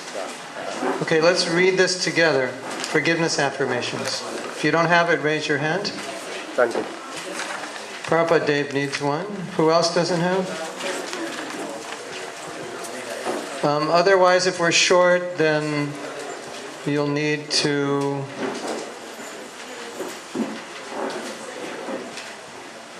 share with somebody. And Prabhupada Dave, I'd like to get everyone's email address. Could you have a sign up? Then I can send you things. So if you have email, if you're on email, Prabhupada Dave will pass out a paper you can sign. Okay, so let's read this together. I openly recognize and accept my feelings. I am grateful to God for orchestrating this situation. I embrace the difficulties I meet for my growth and purification. Positively respond to the events in my life. I accept that no one can hurt me unless I allow them to. I willingly let go of the records of how I was wronged. I happily set myself free by choosing to forgive. I compassionately empathize with, appreciate, and pray for my offender. Srila Prabhupada ki jai. Okay, so now, Hare Krishna, Hare Bo. Now we're going to hear the song of the seminar, and it's going to get recorded also. This might be the soundtrack for all the future seminars. Haribo, Haribo.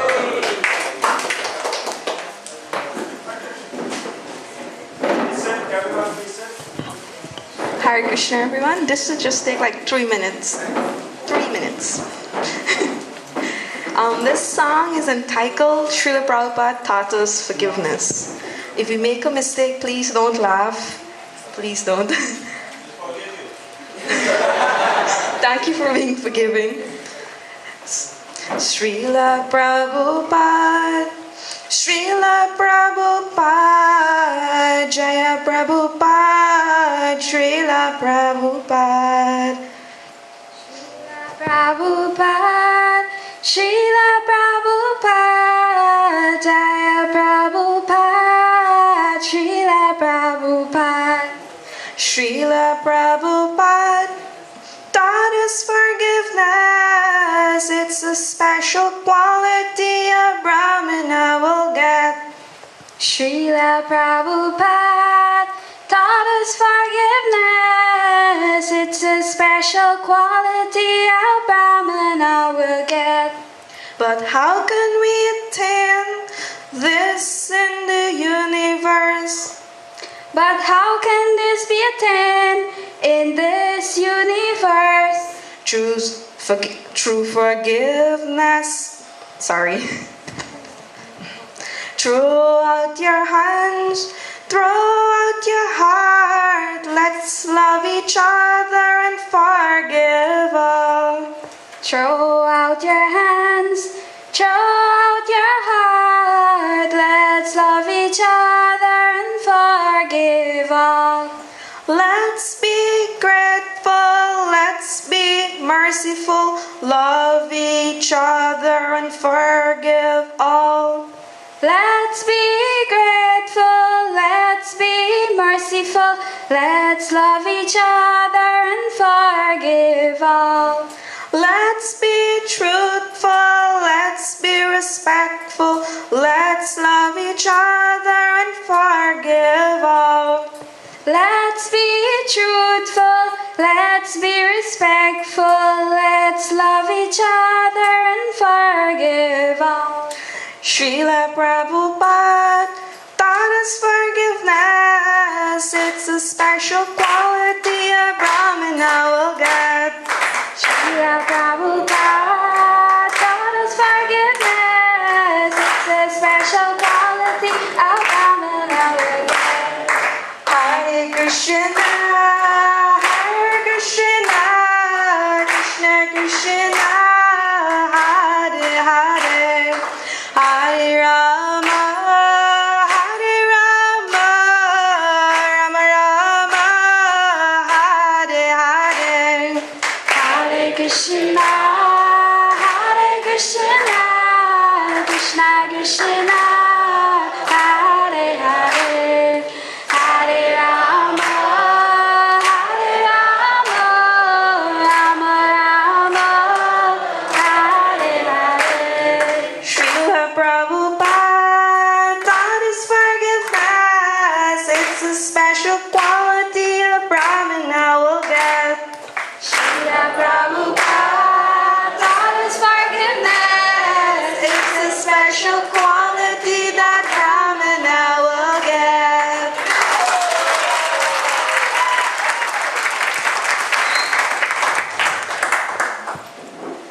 Thank you very much. Hare Krishna.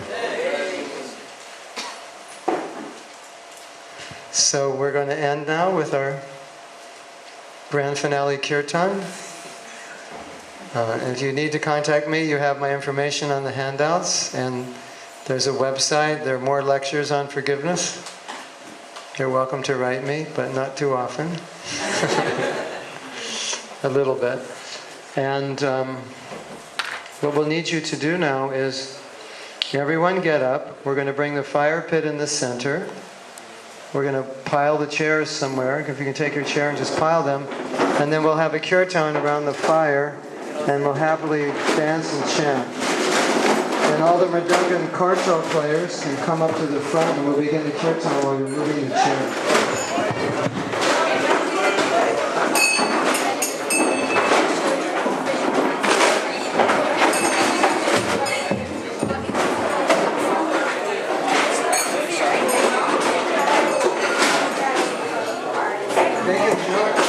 They can join the kirtan. Invite them in to join.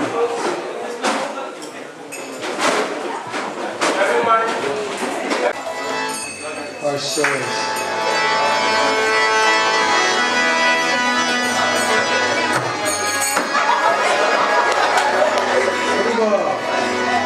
Hare Krishna, Hare Krishna, Krishna Krishna, Hare Hare.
as it sleeps, as the fire burns, as we pray the holy name, to purify our heart. Everybody together. Hare Krishna.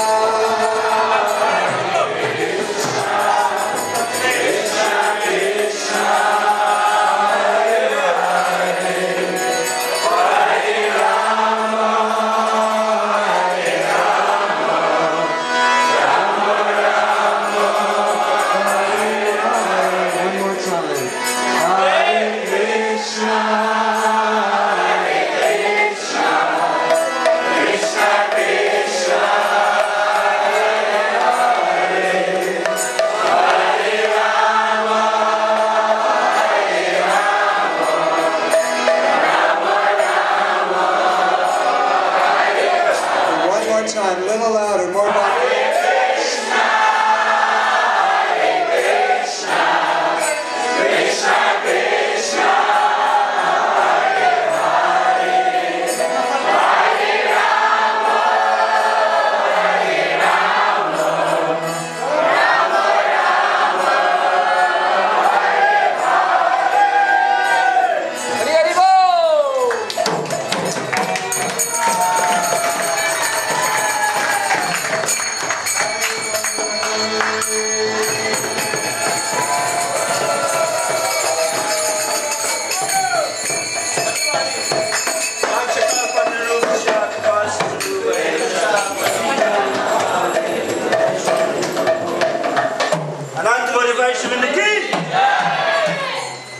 Thank you for all coming.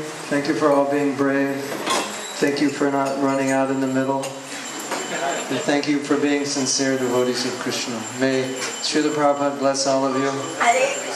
And may you all continue to advance and cooperate for spreading Krishna consciousness. His Holiness Guru Prasad Swami Maharaj ki! His Grace Mahatma ki!